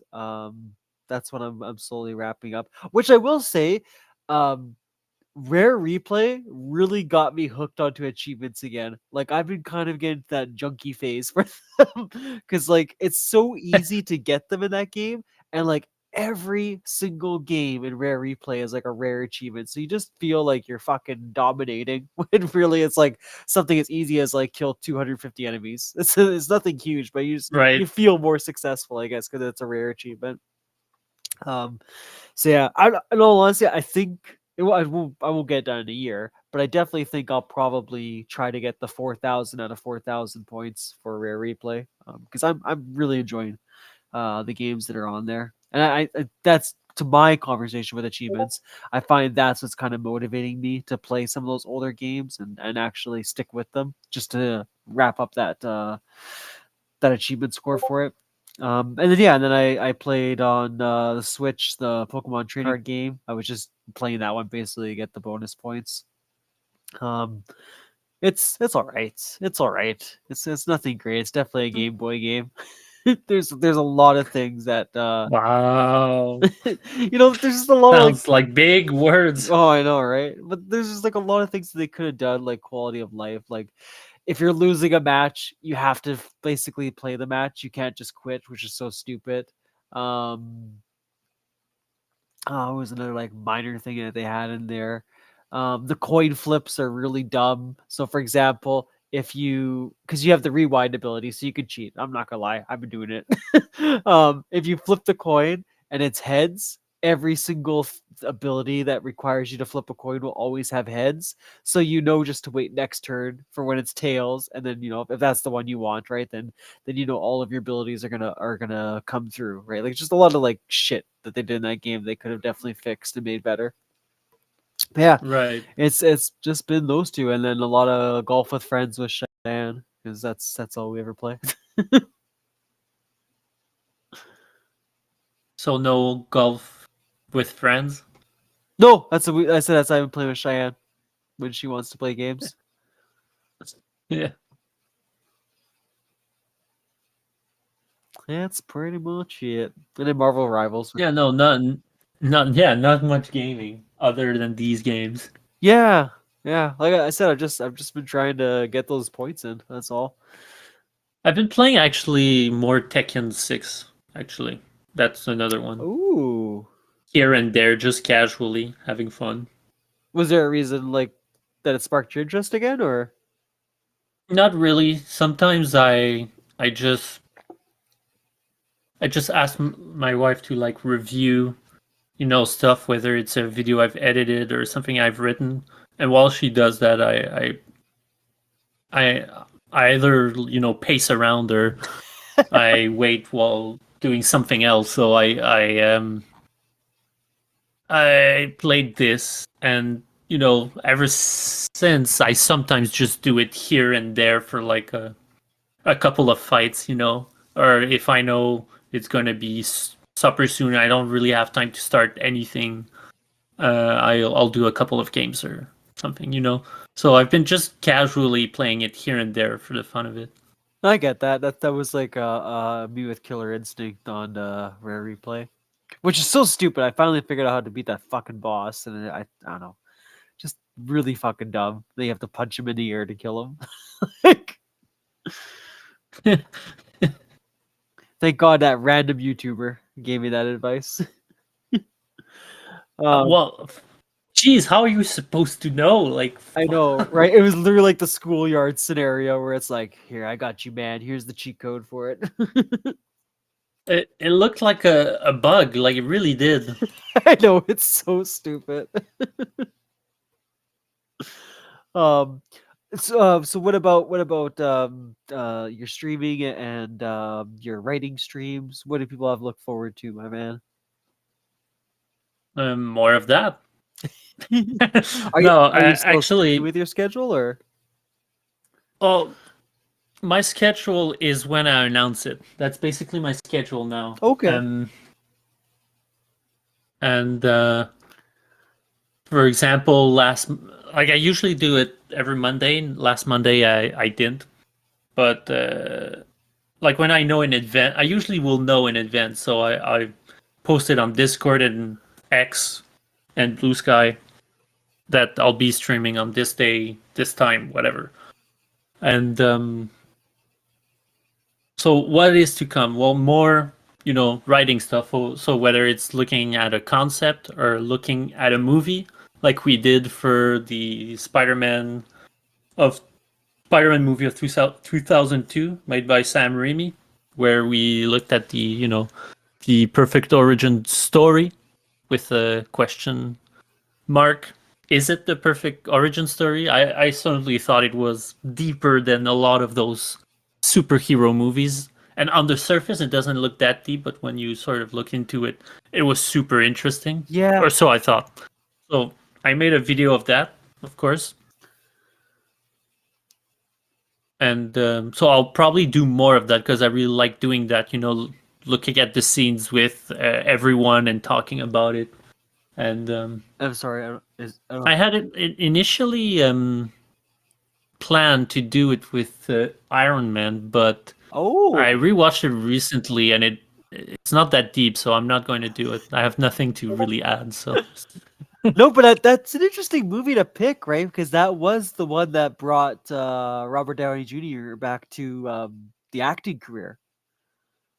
oh, for sure, and he's great in it. That's not what I'm saying. I'm saying writing wise, it's quite simplistic. Yeah. Like there was nothing interesting or new that I would have said. Okay. So I'm in the end I won't be doing that. But yeah. So more writing stuff and analyzing movies or comic books or novels, whatever. Just writing in general, looking at writing and stuff that interests me really, and more gaming. Of course, I have multiple games that I've bought and haven't tried yet. Oh, That I'm nice. planning to like try my first time streaming my first time on it, and as much games that we know, then indie games. I have a bunch of games where we could look at. It's just Marvel Rival has been, invading my life. So Absolutely. What about okay, sorry, I was gonna ask you earlier. I don't know if it's okay to say, but like did you kind of think about your direction that you were discussing with me before when it comes to your writing streams? If that's okay to ask you, which sorry. sure, go ahead. Which is what? Like did you want to I don't remember. were you thinking of doing more of a script, or do you like or are you going to stick with the style you've been doing where it's free thinking? Well, I like the free thinking style.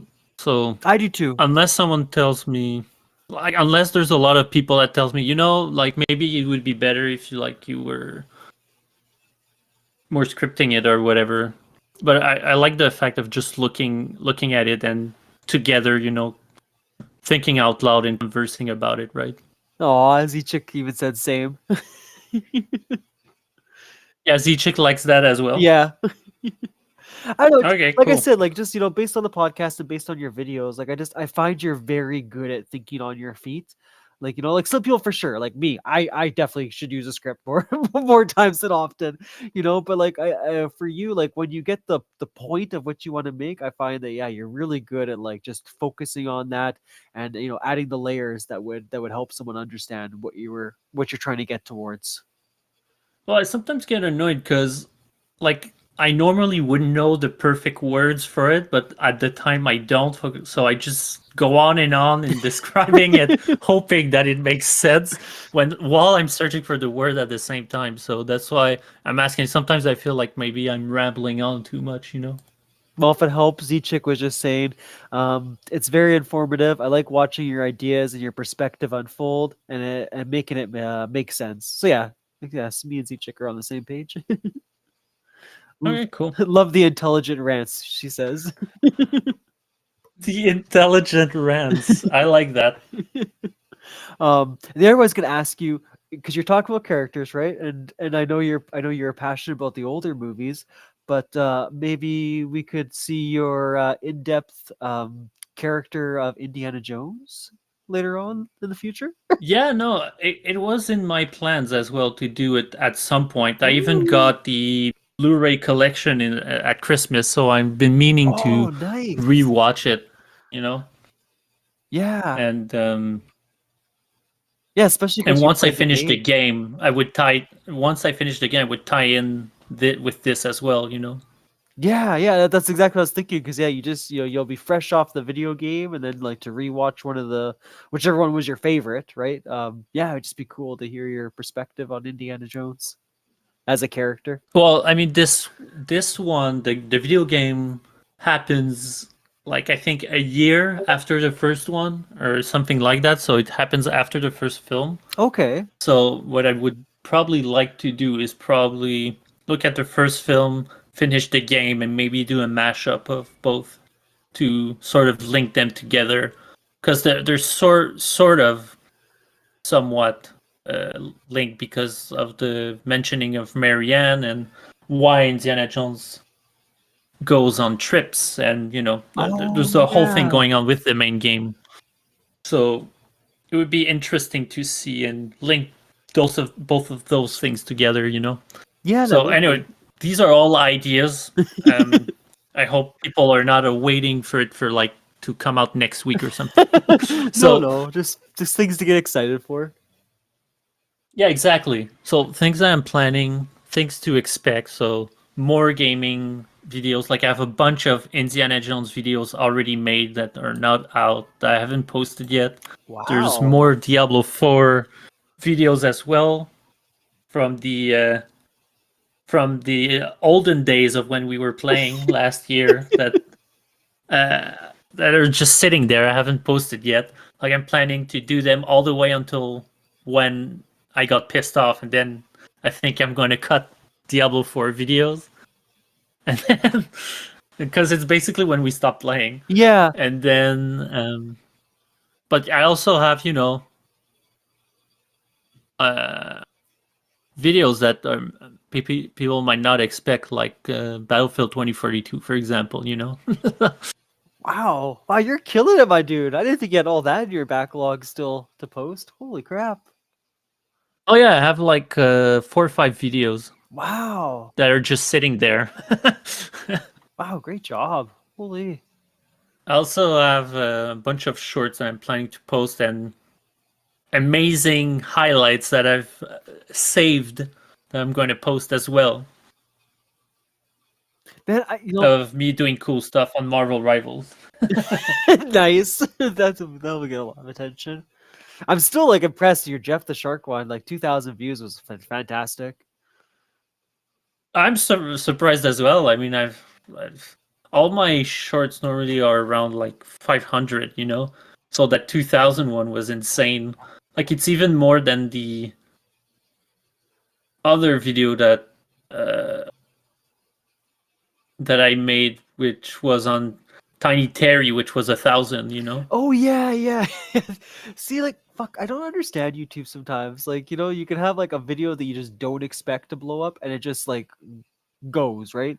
Like the podcast one that we had there, right? Like, I don't understand how that one got to 600 views, but then I'm assuming I post the next episode, it's gonna at least get like 100 or something, and it just sits at 6, and I'm like, fuck you, YouTube. I don't understand you. Like, I don't know if you get the same way sometimes with it, but it's like, it's just it's such a weird algorithm. Yeah. Sometimes, you know. For example, my first Indiana Jones video got 144 views, Wow, that's pretty good. but my second one got 9. Yeah, like, see? Like, Like, I have no idea why. yeah. Yeah, I don't get it. No worries. But even my Marvel Rival video only has 32 views, you know? Which is surprising because you think such a popular game, right? Like it would definitely have a spike of something, like triple digits at least. Yeah, that's what I thought as well, but it's pretty much on par with like my other, let's say, Diablo videos, right? Yeah. Yeah. YouTube's weird. Well, it's more actually, but still.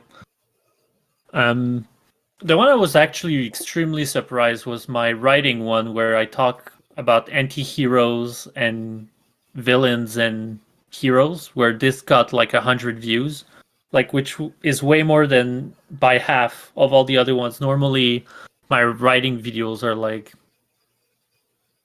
in the tens, you know, like 11, 12, and this one had like 100 views, and then this Spider-Man one is 45 views, you know. So I guess it's an expansion of some kind, you know, but I don't know. It's just all over the place. Okay, yeah, you are right. Okay, for some reason, yeah, I thought your writing ones did have more views than that. Yeah, you're right. Yeah, 100 views on the Spider-Man or the anti-hero one. No, the gaming ones are definitely more popular for sure. Yeah, yeah. Like I said, just very, very weird way of YouTube's run. I mean, I'm sure if I had the time to actually look at analytics and see everything, and like that one thing I shared with you guys, right? I don't know if you ever got the chance to look into it, but when you look what videos are suggesting your videos, I'm just like, doesn't even make any sense. Like my content is even close to the stuff that's being advertised, like the downfall of, I don't know, Terry James, let's just say. I was like, who the fuck is this guy? Like, why is my video tied to his video? Like it's just dumb. Yeah, and I mean, I could definitely, you know, go in depth and look at his stats and how to make a video more popular and blah blah and all that. But I don't really care that much. Like, I want to make what I want to make and post it. Absolutely. Yeah. And like the only reason I know all these numbers is because I have it open for the conversation right now. Otherwise, I wouldn't know that all off the top of my head, right? Yeah, no, fair enough. Me too.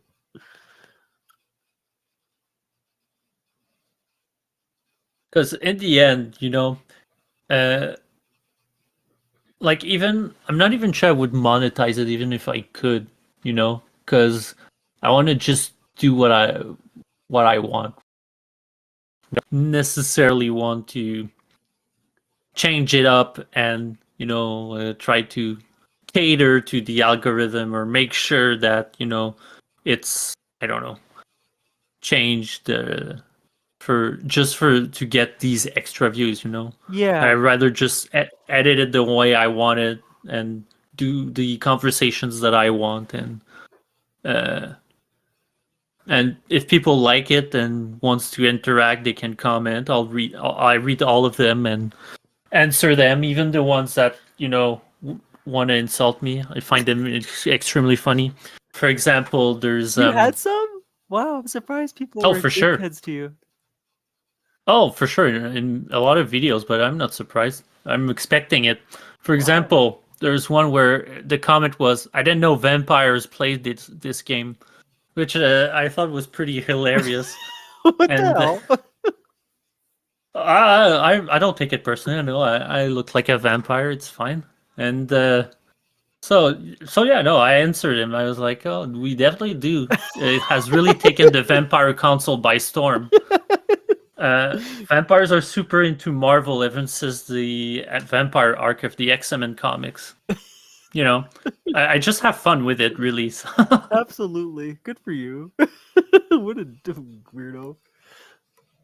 I think I only had like 2 since I've been on YouTube. We're just like the normal shit. Like, you suck at this game. It's like, yeah, I do. You're right. Well, I've had a couple like that as well, where it's like, you need to right click to reload, man.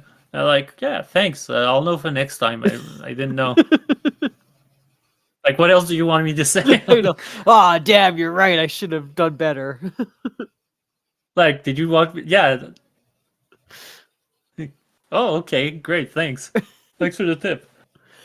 I mean, even to put your point there, though, like versus Twitch, I don't even think you get any really cool benefits when you become monetized on YouTube. Like other than payments, right? I don't think there's really any big advantages as far as your videos or features go for YouTube. Whereas like Twitch, like I said, at least you can have emotes, right? And you can have I think you unlock rewards too. Maybe I'm wrong. I'm pretty sure you unlock rewards when you hit Twitch affiliate. So like there's, to get that status, at least you're getting something in return. Even if you don't care about the money, you at least get like all these bonus features that can add to your stream's quality and stuff like that. Whereas YouTube, I don't really think you get anything once you become monetized. It just opens up people's abilities to either give you bits or tips, whatever they call it on YouTube, and get paid for advertisement. Yeah, for sure.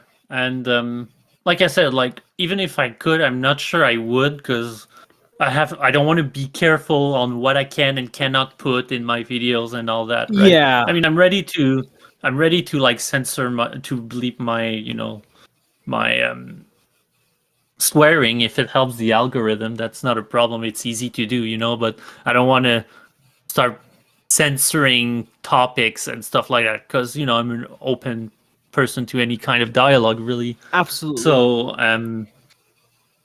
So like if I absolutely want to get monetized, I do have a donate process on my website, so people can just check it out and donate if they absolutely want to give money. But otherwise, I don't really need the monetization for that. I just want to make stuff, write my books, and advertise it on YouTube and Twitch once my books are done, right?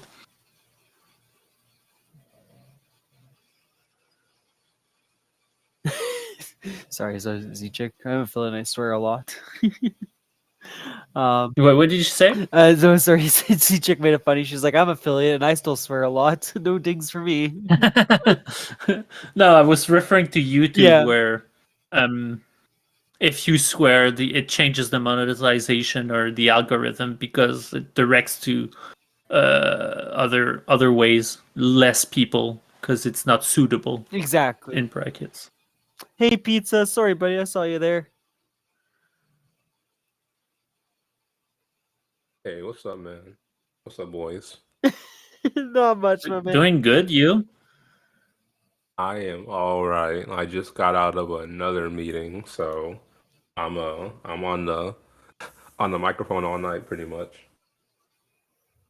Yeah, that was me yesterday, actually. I had like a whole day meeting like this one meeting whole day, like a big planning thing.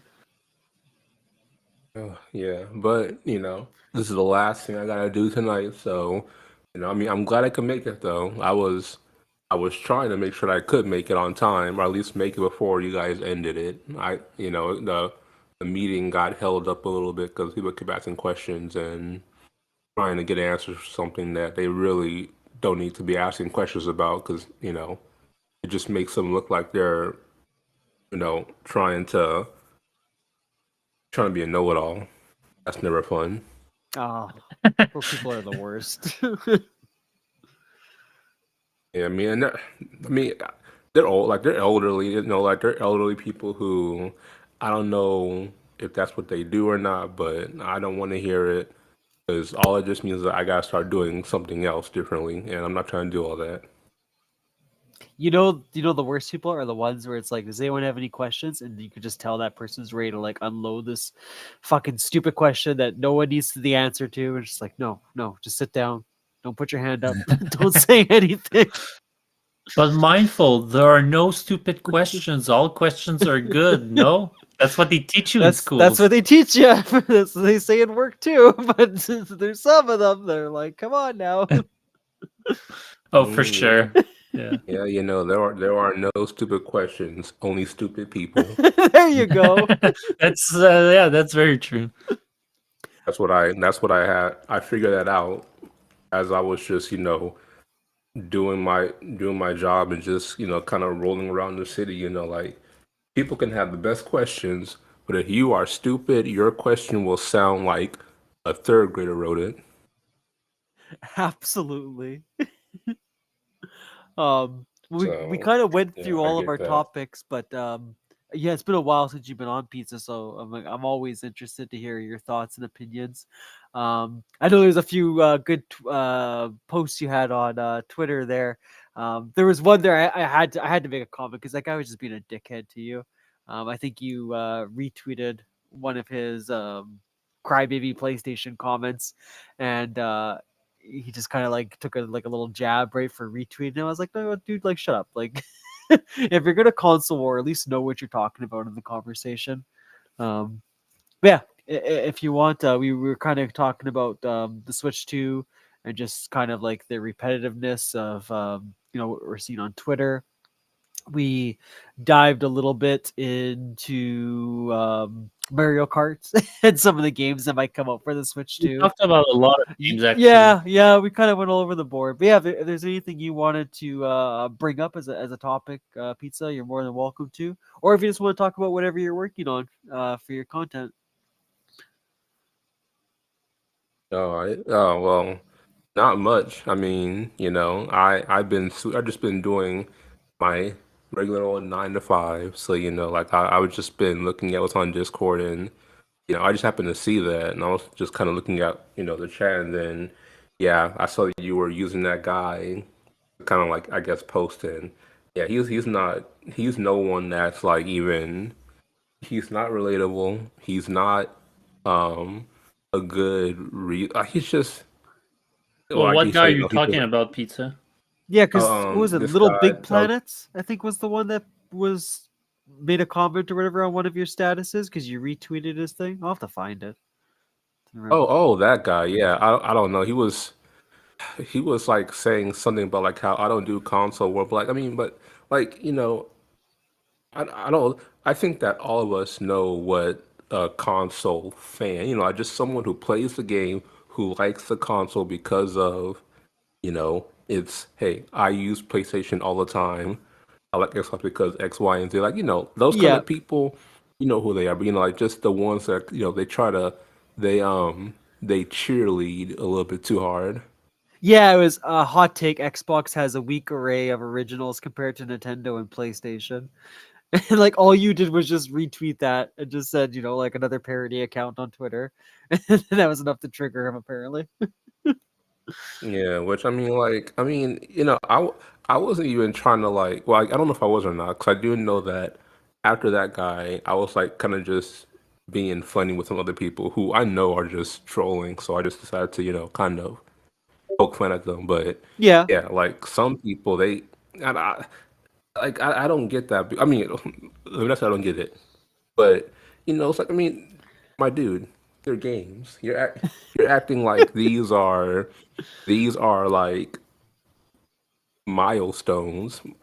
Yeah. These are video games. Like if this was like Pong or Asteroid, then you could say something. But like we're so far away from milestones that you could release like the most graphically intense game and like we're gonna say, oh well, we got Crisis. Like can it run Crisis? Like there nothing is new.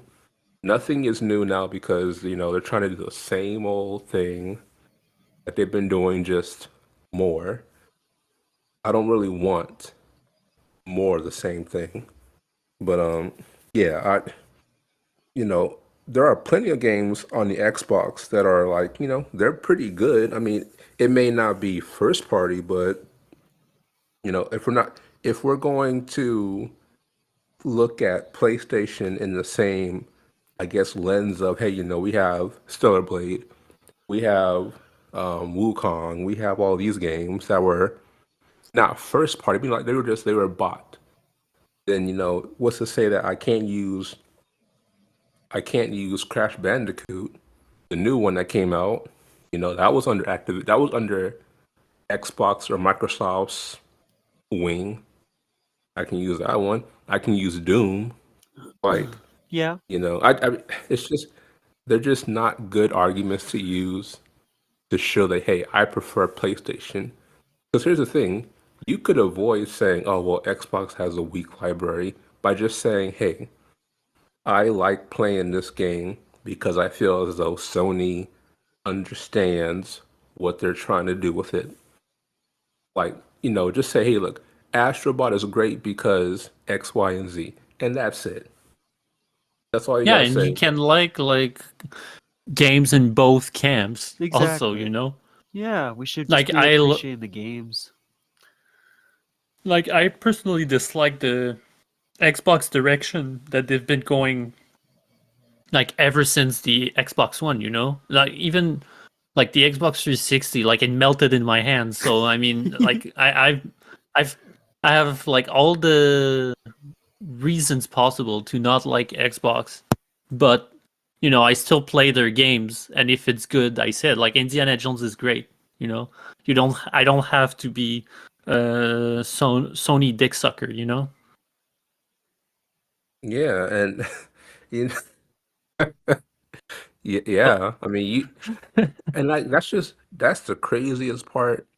And I think it's like, I mean, for either person, I actually made a comment on someone's post about, well, I don't know what it was, but it was talking about like how Phil Spencer he wants to make hardware the place he wants to make their hardware sell. I don't know what it was, but you know, someone made a someone made a good comment though. They were saying that Xbox should not focus on look at the games you can play on Xbox because I know it's not working. Phil knows it's not working, so let's not do that because all we're doing is just making ourselves look like fools. Well, sorry, what he's doing. I'm not part of his team, but like I was saying, talk about the hardware. That if you want to sell the hardware, talk about the hardware. It's clear that we can't say games because Nintendo has plenty of them and the hardware. So does PlayStation, and like the whole technical thing about the PS5 was just mumbo. It was all just a lot of buzzwords because even I know most of that stuff we're not going to see it, and even if we do see it, we're too stupid to understand it. But with Xbox, talk about the things that make it unique. Talk about backwards compatibility.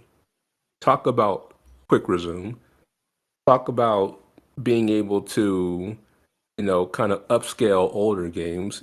Things like that show off how smart of a machine it is. Then you might get some more interest because, hey, You're not talking about the games like everyone else. We can play those, whatever.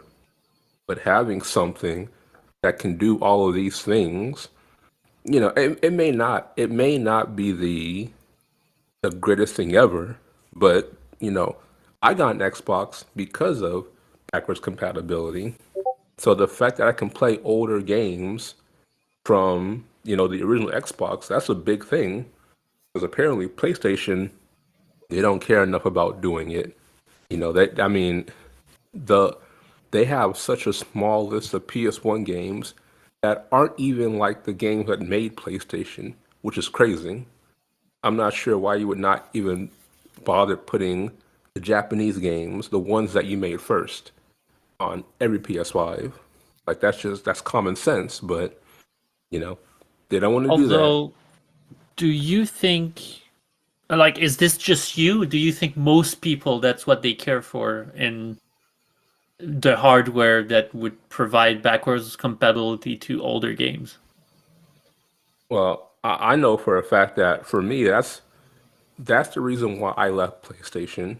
That's really the biggest reason was the fact that I could not play my PS2 or PS3 games on my PS4, and like I think and it's just when I went to PC, I saw that hey, they're making a whole emulator for PS3. And like every time people kept saying, "Well, you can't do it because of this whole cell thing and that this and the third."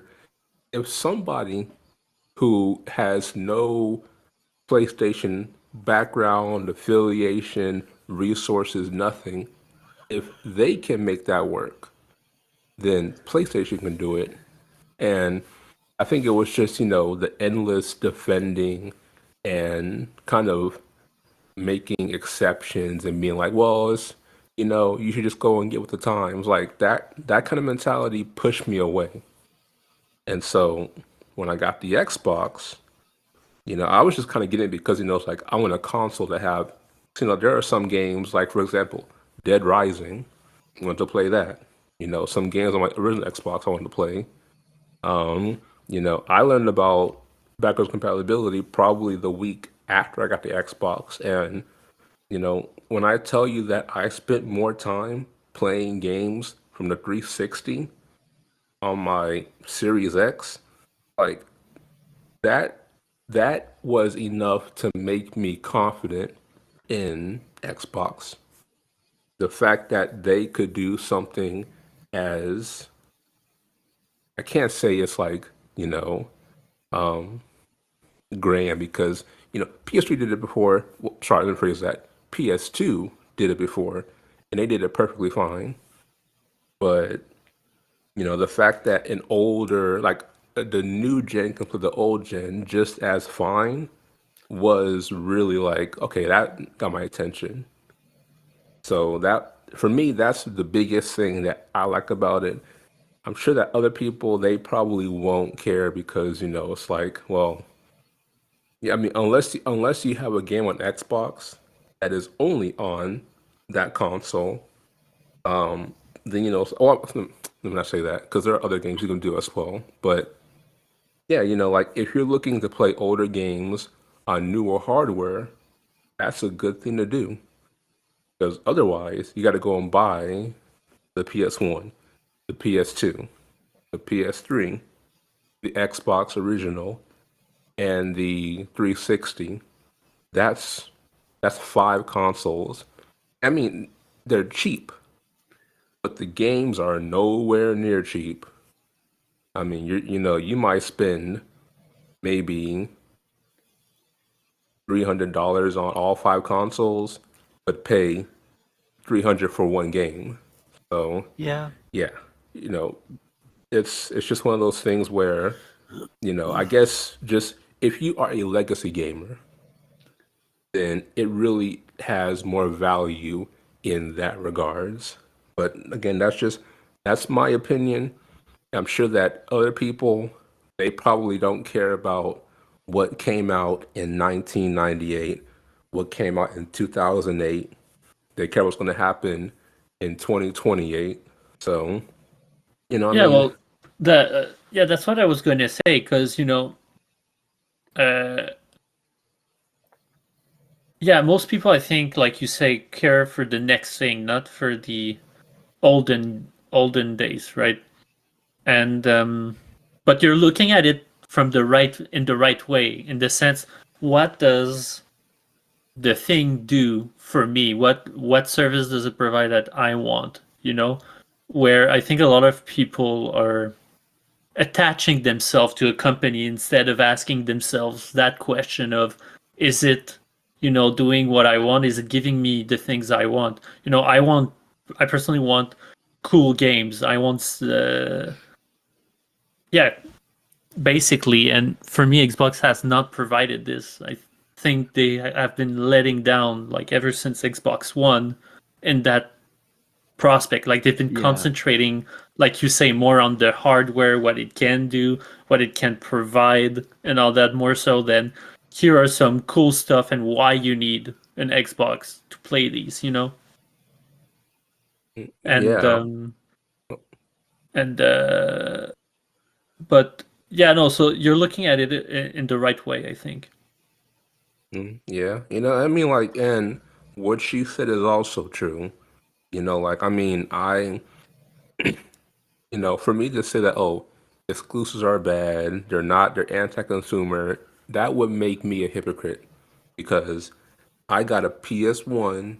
Okay, well, I mean, I got a PS1, 2, and 3 because of just, that's kind of just the way you go, anyways. But looking at it now, like, yeah, if I want to play Jack and Daxter, Ratchet and Clank, Sly Cooper, I have to go and get a PlayStation. And I think that back then there wasn't really much of an argument over there. And I think it's because of the fact that every game that these companies made was something special. It was never just, oh, here's The Last of Us. Here's The Last of Us set in Greek times. Here's The Last of Us set in Tomb Raider times. Like, it's not that. It's not to the point where I'm playing the same game over and over. And it's No, like, oh, I gotta get now you're get the referring to Ubisoft, which doing these practices has cost them dearly. If you've been following the Ubisoft thing, they're in a really bad spot. Like, they've been Oh closing yeah. studios left and right. Yeah. yeah, These next they few they games have, have and to that's do that's well. just yeah, What? just cool. I was What's just What that? thinking. did you say, Mike? I was just saying these next few games that they have coming out need to do well. Like you're absolutely correct. Like they're pretty Oh, close to the end. Yeah, but yeah, Shadows has no controversy, right? Assassin's Creed Shadows, so it should go on without a hitch. Of course. yeah. I doubt it.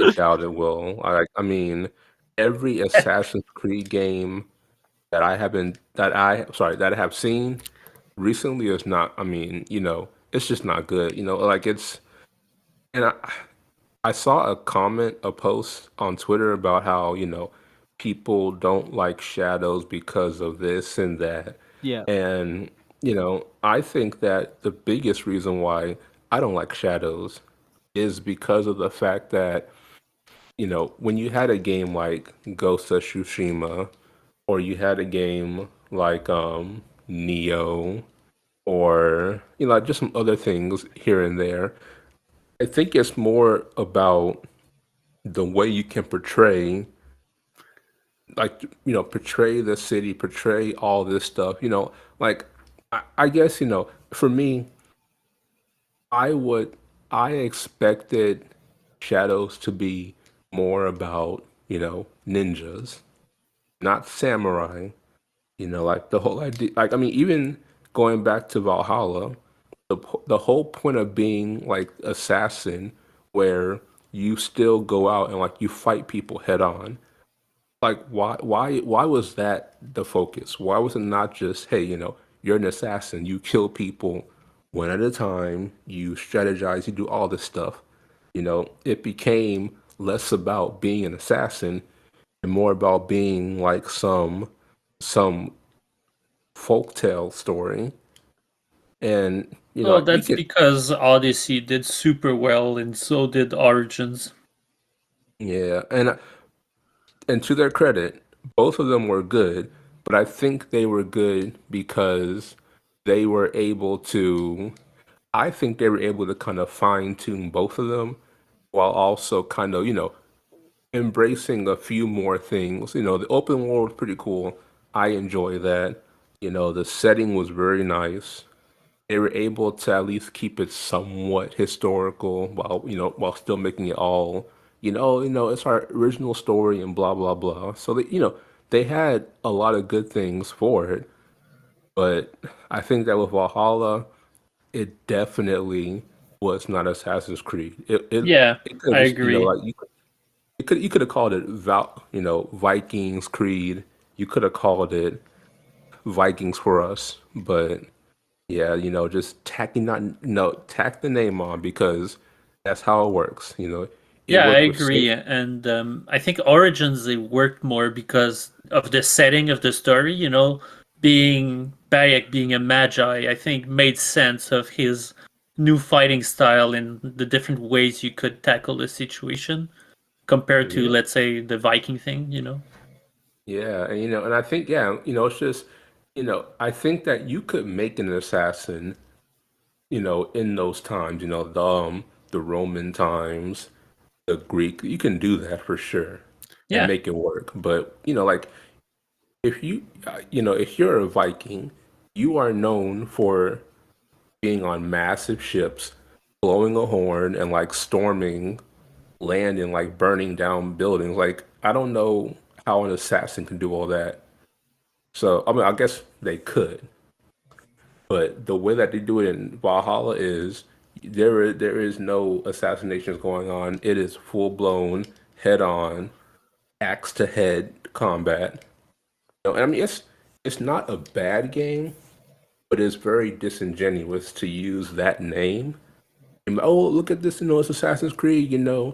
I mean, and even though it doesn't tie in to the trilogy, it doesn't tie in to Unity, it doesn't tie in to um three or Origins. Like, there's no way you could make it work in any way. Just call it a Viking game and be done with it. And I think that game would have done way better if it was just a Viking game. yeah, for sure. So yeah, I mean, but of course with Ubisoft, I think that with Shadows though, Shadows definitely was this idea of how can we put how can we put a black person in this game? That's what it was, because they had every other opportunity to make it about anyone else, and really, it could have been someone who was not real. Like I mean, are we forgetting about people like Altair? Are we forgetting people about Edward? Like these are people who were not real people. I mean, they're based on events that happened in the world, but these were just some random old dudes who put on the cape. But Well, you instead, oh see, no, we're gonna be I more. What's up? I was just gonna say, I think they fucked up by saying, it's based off, like you say, this historical character. You want to make it historically true to the culture and, this whole high moral ground. And because of this, they cornered themselves into a corner because they've done so many mistakes on the what they are selling, right? And Yeah, yeah, and no, if you absolutely. about the character, it's sort of hard to explain it, but I think the best way to explain it is that during the Assassin's Creed series, they've all sort of made sense with the culture that they were exploring. Ezio was an Italian; it's in Italy, so you're seeing it through those eyes. Again, Bayek was an Egyptian; it's in Egypt. Uh, so like the Viking, even it's a Nordic character. It's not. Even like even it's not a race thing. Because when you're in command in Black Flag, I can't remember his name, but the second in command, the best friend of Edward, you know, he's a character black that everybody loved. You know, he even got his own DLC. How much people love that, you know? So it's just a question of, it doesn't feel like this character is part of the culture. Like you say, it feels like we just put this character to like diversify, and that's it. It doesn't look like it fit. It looks wrong in every way you look at it. Yeah, You I know? agree. Yeah, and you know, what I mean, and like I mean, I agree with you for sure. You know, I'm definitely kind of being like, you know, they just did it because, hey, you know, let's put someone else in there. Which, you know, if it was the case that, hey, we need to have a black character in the game, like you guys forgot about Watch Dogs. Like you have a whole protagonist. You know, you have a whole game centered around a black character. Oh yeah, Why Watch not? Dogs 2. Yeah, why not make Watch Dogs 4 and you know have Marcus be in the game? Like you have I don't I don't know.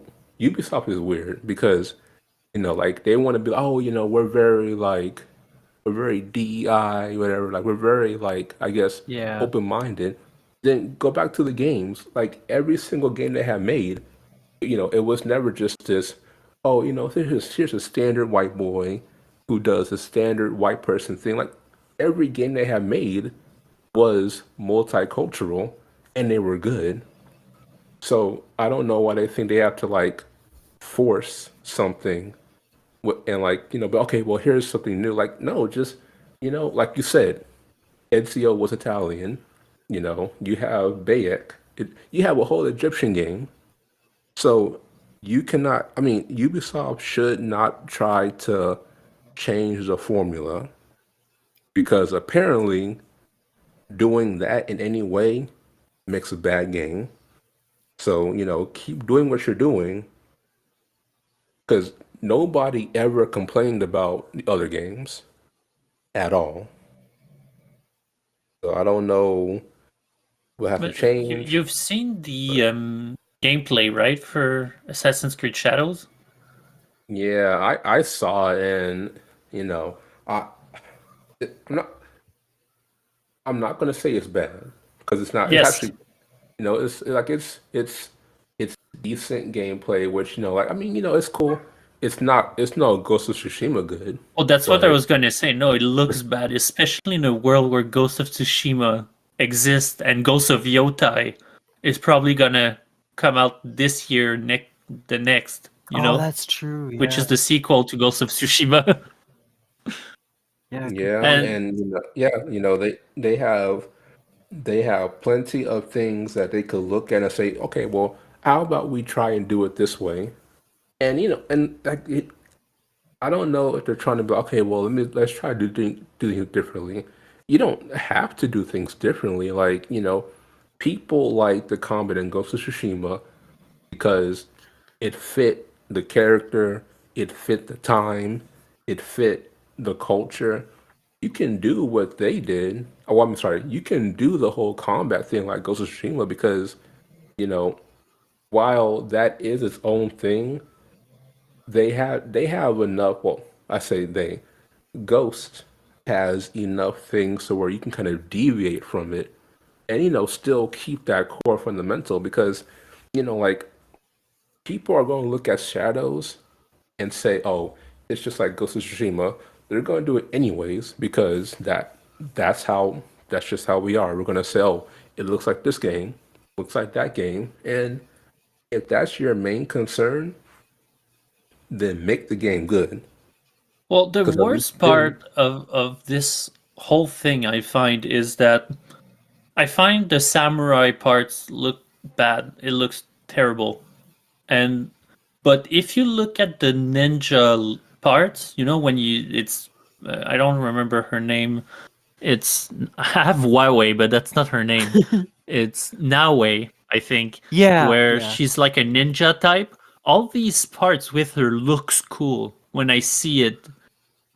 She does all sorts of flips, have all sorts of stealth moments. Like this looks like what the game should have been, and I don't know why they've added this other character that doesn't seem to fit the rest, you know?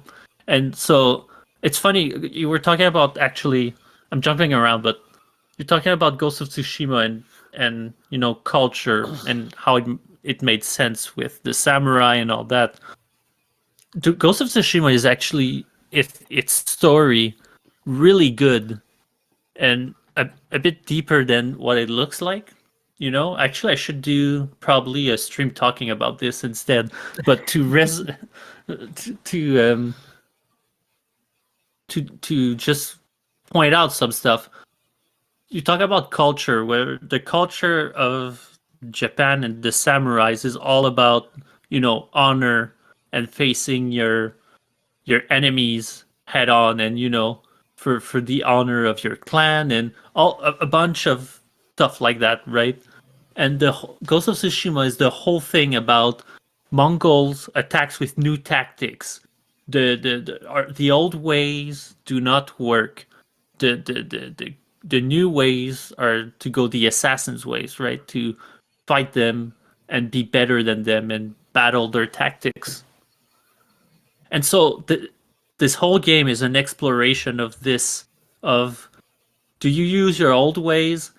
How does it change you as a person? The morals behind the traditions of the samurai compared to being just a thief or an assassin. And you know, there's a bunch of really interesting questions that is all linked behind the culture that Japan has of samurais and ninjas, assassins, right?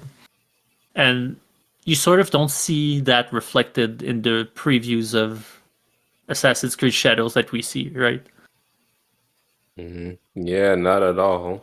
And you know, you talk about like the gameplay of Shadows, and it almost seems as though they want to try and make two games at the same time. They Yeah. want to try and make the Valhalla beat 'em up while making the standard Assassin's Creed game. And if that's the case, then don't do that, because you're gonna make one side look better than the other, and that's gonna be the side that has way more experience, which is the ninjas. Like that's what you guys were known for, so you're gonna make that side look great all the time. Because Valhalla was just one game, and that was a game that people, while they liked it, it was a game that dragged on way too long. It felt like it was not supposed to be an Assassin's Creed game, so it got mixed reviews. So if you want to do Shadows with the Yasuki guy, then call it Shadows. Don't call it Assassin's Creed. Call it Shadows and ship it out. And you can be like, oh, well, this guy, he's whatever, whatever. Make that a standalone game. I mean, it's gonna sell because it's in Japan, and well, no, say that. Never mind, it won't sell because you're gonna have Assassin's Creed with the girl doing all the assassin stuff. So that's gonna be the bread and butter, and you can make the DLC that Yusuke guy, call it a day, and be done with it. So But again, yeah, I don't think it would have been so much of a backlash if they didn't pretend so much to care about the culture, Yeah. you know, and to make it historical. If they would have said only, you know, we made this character with this backstory and that's how he, you know, becomes this samurai or whatever, I think people would have been more on board. You know, the East has had Afro samurai, and you know other medias where there are blacks that become samurai. It's Yeah. not new in terms of archetypes, in terms of the culture of seeing that, but the difference is that they sort of pretended to care about, like I said, the culture. They pretended to care that it was historical, that it made sense, and blah blah, and all that. It's that people, I think, don't like the hypocrisy behind the whole thing, right? yeah, and well, that, and also Afro Samurai is like one of the goated animes. Like Yeah, I think to even well, for anyone to compare it would be like, that's you're disrespecting the anime now by trying to say, oh well, shadows could be like, no, it cannot. I don't, just because they're black doesn't mean anything. That's like comparing Boondocks to like, well, I can't say that because I don't have a good analogy for it or good comparison. But either way, though, the anime is always good anyway. So don't compare anime to mid, because I mean, Shadows was never going to be that game, no No, for matter how sure. much they tried to. But you're right though. Maybe if they tried to make it like here's, it's just it's like a multiverse thing where hey, this guy who, I mean, you could make it a thing where hey, this is a guy who probably has ancestral roots to Japan, typical old dude from wherever in the USA, goes into the Animus, and he comes out like Yasuki. I mean, now I don't know if that'd be racist or not, but it would be something. And at least then, like you can still you can try and make it historical that way. If you're not going to Animus, if you're not going to do all that whole like transfer of minds, which if they do that, then there may be it may be a softer blow, but I doubt they're going to do it. I think that they're probably just going to be like, oh, it's just, boom, here you are. No explanation, no memories to go through, just play the game. So if they go that route, then yes, make the whole game about just, it's set in a weird old time where this happens. And then hope for the best. But yeah, I think that you, like you said before, they put themselves in the corner, and I think you are absolutely right there. They put themselves in a bad spot where they cannot defend themselves unless they go back to the drawing board and they figure out how can we make this game fit. And I mean, we'll have to see. I mean, they delayed the game again until March, I think. I think so. Yeah.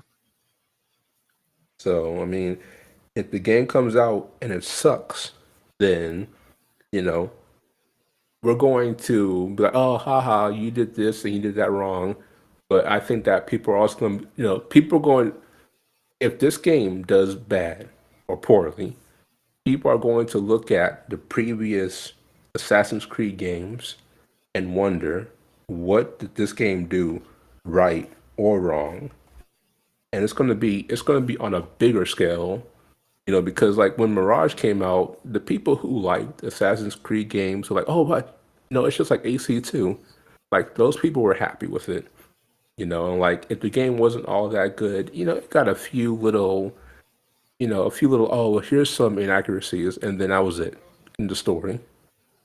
When Yeah. Valhalla came out, it's like, oh, it's, hey, it's not Assassin's Creed, but it's whatever, let it slide. If this game does poorly, every single game from Origins onward will be looked at and said, Ubisoft messed up when they made this game open world. They messed up when they took away Animus.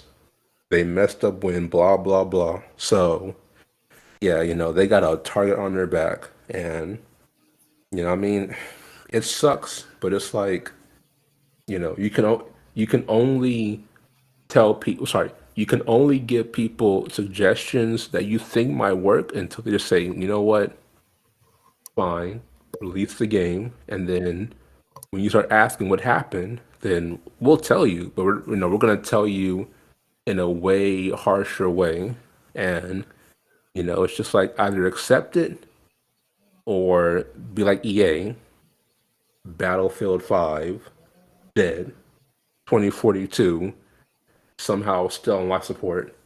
You can be like them and just be like, okay, well, you know what? And it sucks. Cut it off. Fire all these people, and that's it. Yep. That's pretty much it.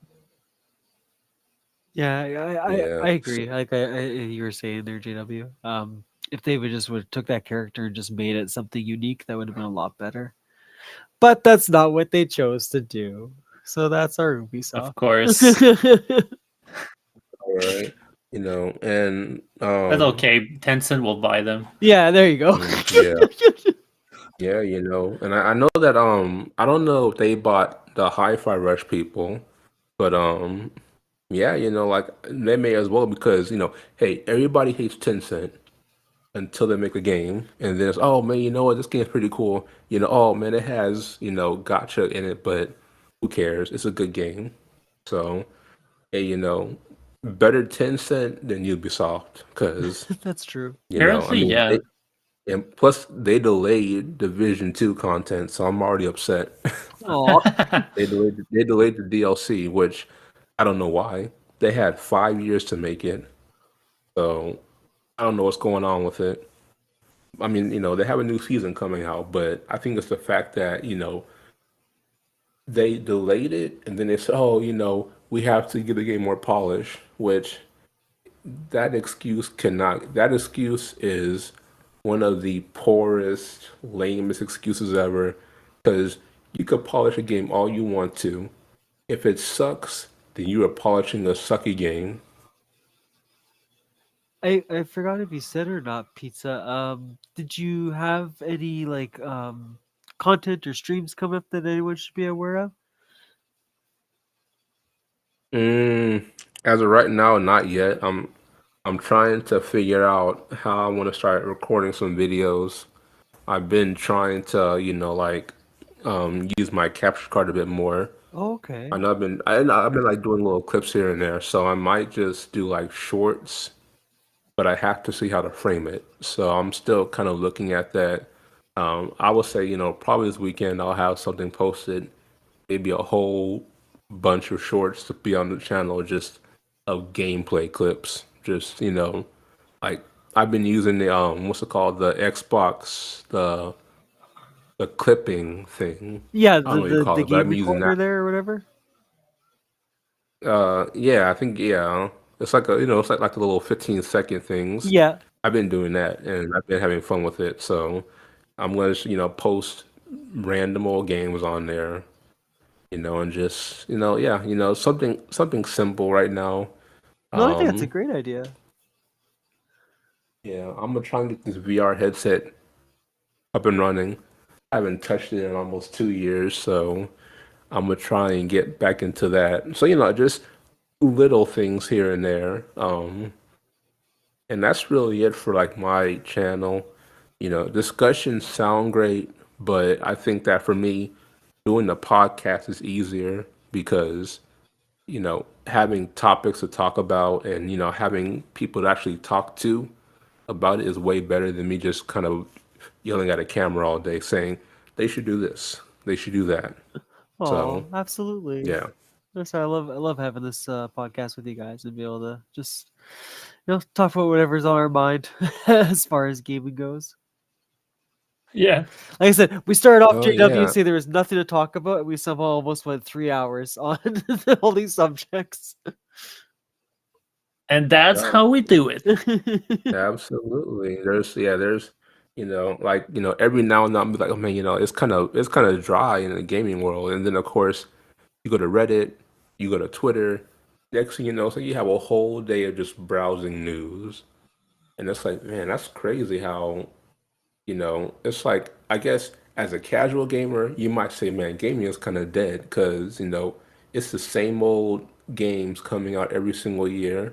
But True. then you go on the Twitter and you see all these indie games coming out, Yeah, all these games in development coming out. Like, oh, okay, well, maybe it's not. It's just that I'm not informed. So, yeah, you know, it's there's a lot to talk about nowadays. It's just that, you know, people are focused on talking about this, you know, shadows, like as if that's the next big thing when you have all this stuff coming out and nobody seems to care until their bread and butter goes away.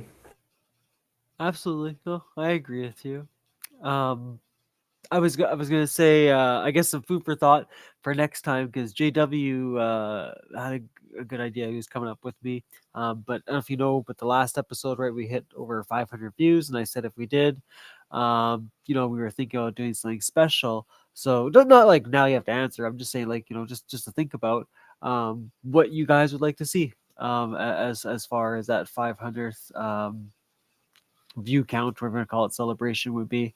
I know JW said, yeah, it'd be good to have the community come up with something. You know, if you, I don't know, you want us to do a really long podcast, or if you want us to, you know, just play a game and discuss it, or like whatever the idea might be. Face cams. I mean, yeah, we could do that again. That's fine. Yeah, I think Yeah, you well, know.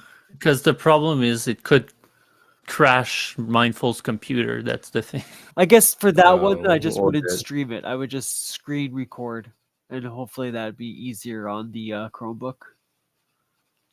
oh yeah. In that case, yeah. Then you know we could do like we could do like a like a meet and greet on Minecraft. I'm sorry, I'm trying to. Okay, you could do a meet and greet on Minecraft. That There you go. Yeah, I still have the old Minecraft world. yeah, I was trying to or Roblox. Yeah, that's true too. That's what all my kids nowadays, they just play Roblox. That's all they do is get on that game. So it's like, yeah, if you want to get to 1,000 viewers, hey, go to Minecraft, go to Fortnite. I mean, that's how we started. We really originally did the podcast on the Minecraft server that FunDead made way Yeah. back in the Oh, day. Oh, really? Yeah. yeah. What we could do is, I guess, yeah, go to Minecraft, make a server, and like, I guess, and like, kind of make it a, kind of customize the land a little bit. I make it like a thing where, like in the distance, like you have this whole like I guess mural of like people's profile pictures or whatever. Like, just something something that like makes the place kind of I guess get their attention. Like, oh yeah, that's pretty cool. Like this whole place looks like a gaming setup. Like a little cafe. Something that makes people feel like Yeah. okay, it's just like a community-based server. Yeah. No, like I said, like, that's what we're looking for. We just want a lot of suggestions on things that people think would look really cool. Like, I know a guy on JW's Discord too. He suggested, us playing a horror game. He thought that'd be kind of neat. Like, so yeah, we're really just trying to take in all the ideas we can right now. We wanna put something together special for that one. Yeah. I mean, if you had a time, I don't know how. I don't know. I don't know because I'm trying to think what some other people do on YouTube channels. I know that there was one YouTuber I saw where like he had like 10K subs and like he basically let his viewers kind of take over the episode. So it was just it was just all viewers having their own parts of the speech, their own sentences in the video. So Oh, maybe we could do okay. a thing where like yeah, like we let certain people. But also yeah, we'll let certain people go into the Discord, like kind of like host their own little mini session. I don't know. I mean No, I mean that that's sounds a little complicated, but I mean something to where we get we let the people kind of see how we do things from up top, and then yeah, just very very very like intimate with our community. Yeah, no, I mean that's actually a pretty cool idea too. Like, just even if someone sent in, like, each person had their own little video clip of whatever, like, the discussion might be. Yeah, I mean that's kind of a cool idea too. I like that. Gives everyone an opportunity to chime in, even if you can't be there, when we're live. Yeah, yeah, like I mean, I think that could be the next step is just, we kind of move from just you, me, JW, like everyone else kind of doing the talking in. We let the community kind of do the heavy lifting. They can hold the podcast and do all that stuff. Like just, give them a sense of like, oh, wow, this is like I now feel closer to Mindful and JW than I did just kind of, sitting in the Twitch chat, sitting in the Discord, just, I mean, of course, having small talk, but it's like, man, I feel like I'm like one of the boys now. No, that's true. I didn't think of it that way. That's a good point. But yeah, so there you go, guys. You got quite a few options that we have shouted out so far. But yeah, I said if anyone else thinks of something, by all means, give us some ideas. We have no timeline on when we're doing this. It's just gonna look over some ideas, and when me and JW both get excited over something, we'll go further with our announcement on it. But yeah, thank you Yeah. guys. I appreciate you guys coming on tonight. I gotta, do my normal, eat some supper. So. Oh, yeah, because tomorrow's work day. Hell yeah, my man. Hell yeah. I think we're all in that train right now. Yeah, trying to get to I mean, get to Friday, not Sunday. I'm trying to get to Friday. No, yeah, we don't want Sunday yet. But yeah, I hope you guys have yourself a wonderful night. I appreciate you guys coming on. Like I said, it was a dry week, but I mean, at least we had some pretty good discussions tonight on various topics of interest at this point. Sure. Yeah. Yeah, definitely, man. All right, guys. Have a great one. I'll see Thanks you all all. next time. Bye. Sorry, guys. I just there we go. I really have to eat. Like it's getting late. I didn't realize how late we were pushing. But yeah, I hope you guys all have yourself a beautiful night. Aw, thanks, Mom. I appreciate it. Sorry, just saw your comment. Man, my chat on my phone versus the chat on the actual restream here is completely different. Sorry if I missed some things along the way there. The eating is so important. But yeah, if you guys, like I was saying, have any idea of things that you would like to see for that 500 views achievement, let us know. Like, I mean, sorry, I don't want to say JW there, but JW does some good ideas too. But Pizza, suggested quite a few different cool ideas. I kind of dig the idea of everybody sending in a clip in their own time, right, on a various subject they might be talking about. That would be kind of cool. The topic would have to be very perfect. Do you know what I mean? It would have to be such a great topic that you would get 12 different views, 13 different views on the subject. Maybe everyone might have the same, end goal, but the way they phrase, how they're talking about that subject would be different. That's kind of cool. I kind of like that one. But again, it's a partnership. I want JW to be excited over whatever it is we pick. But even if he doesn't like that one, I think that'd be good for a future episode. That's kind of neat. Yeah. Anyway, food for thought. Like I said, you guys go ahead and let us know if you're in the Discord. Just pop it in the Discord. If you see this video online on YouTube in a couple weeks and you want to leave a comment, fire down that for the comment. But yeah, Mindful's gonna go eat now. Mom, you're awesome. Z, you're awesome. I know you guys were hanging around for so much there. Sheila, you're not naughty. You buy all the games you want to buy. Don't let anyone stop you. For the rest of you, have a beautiful night.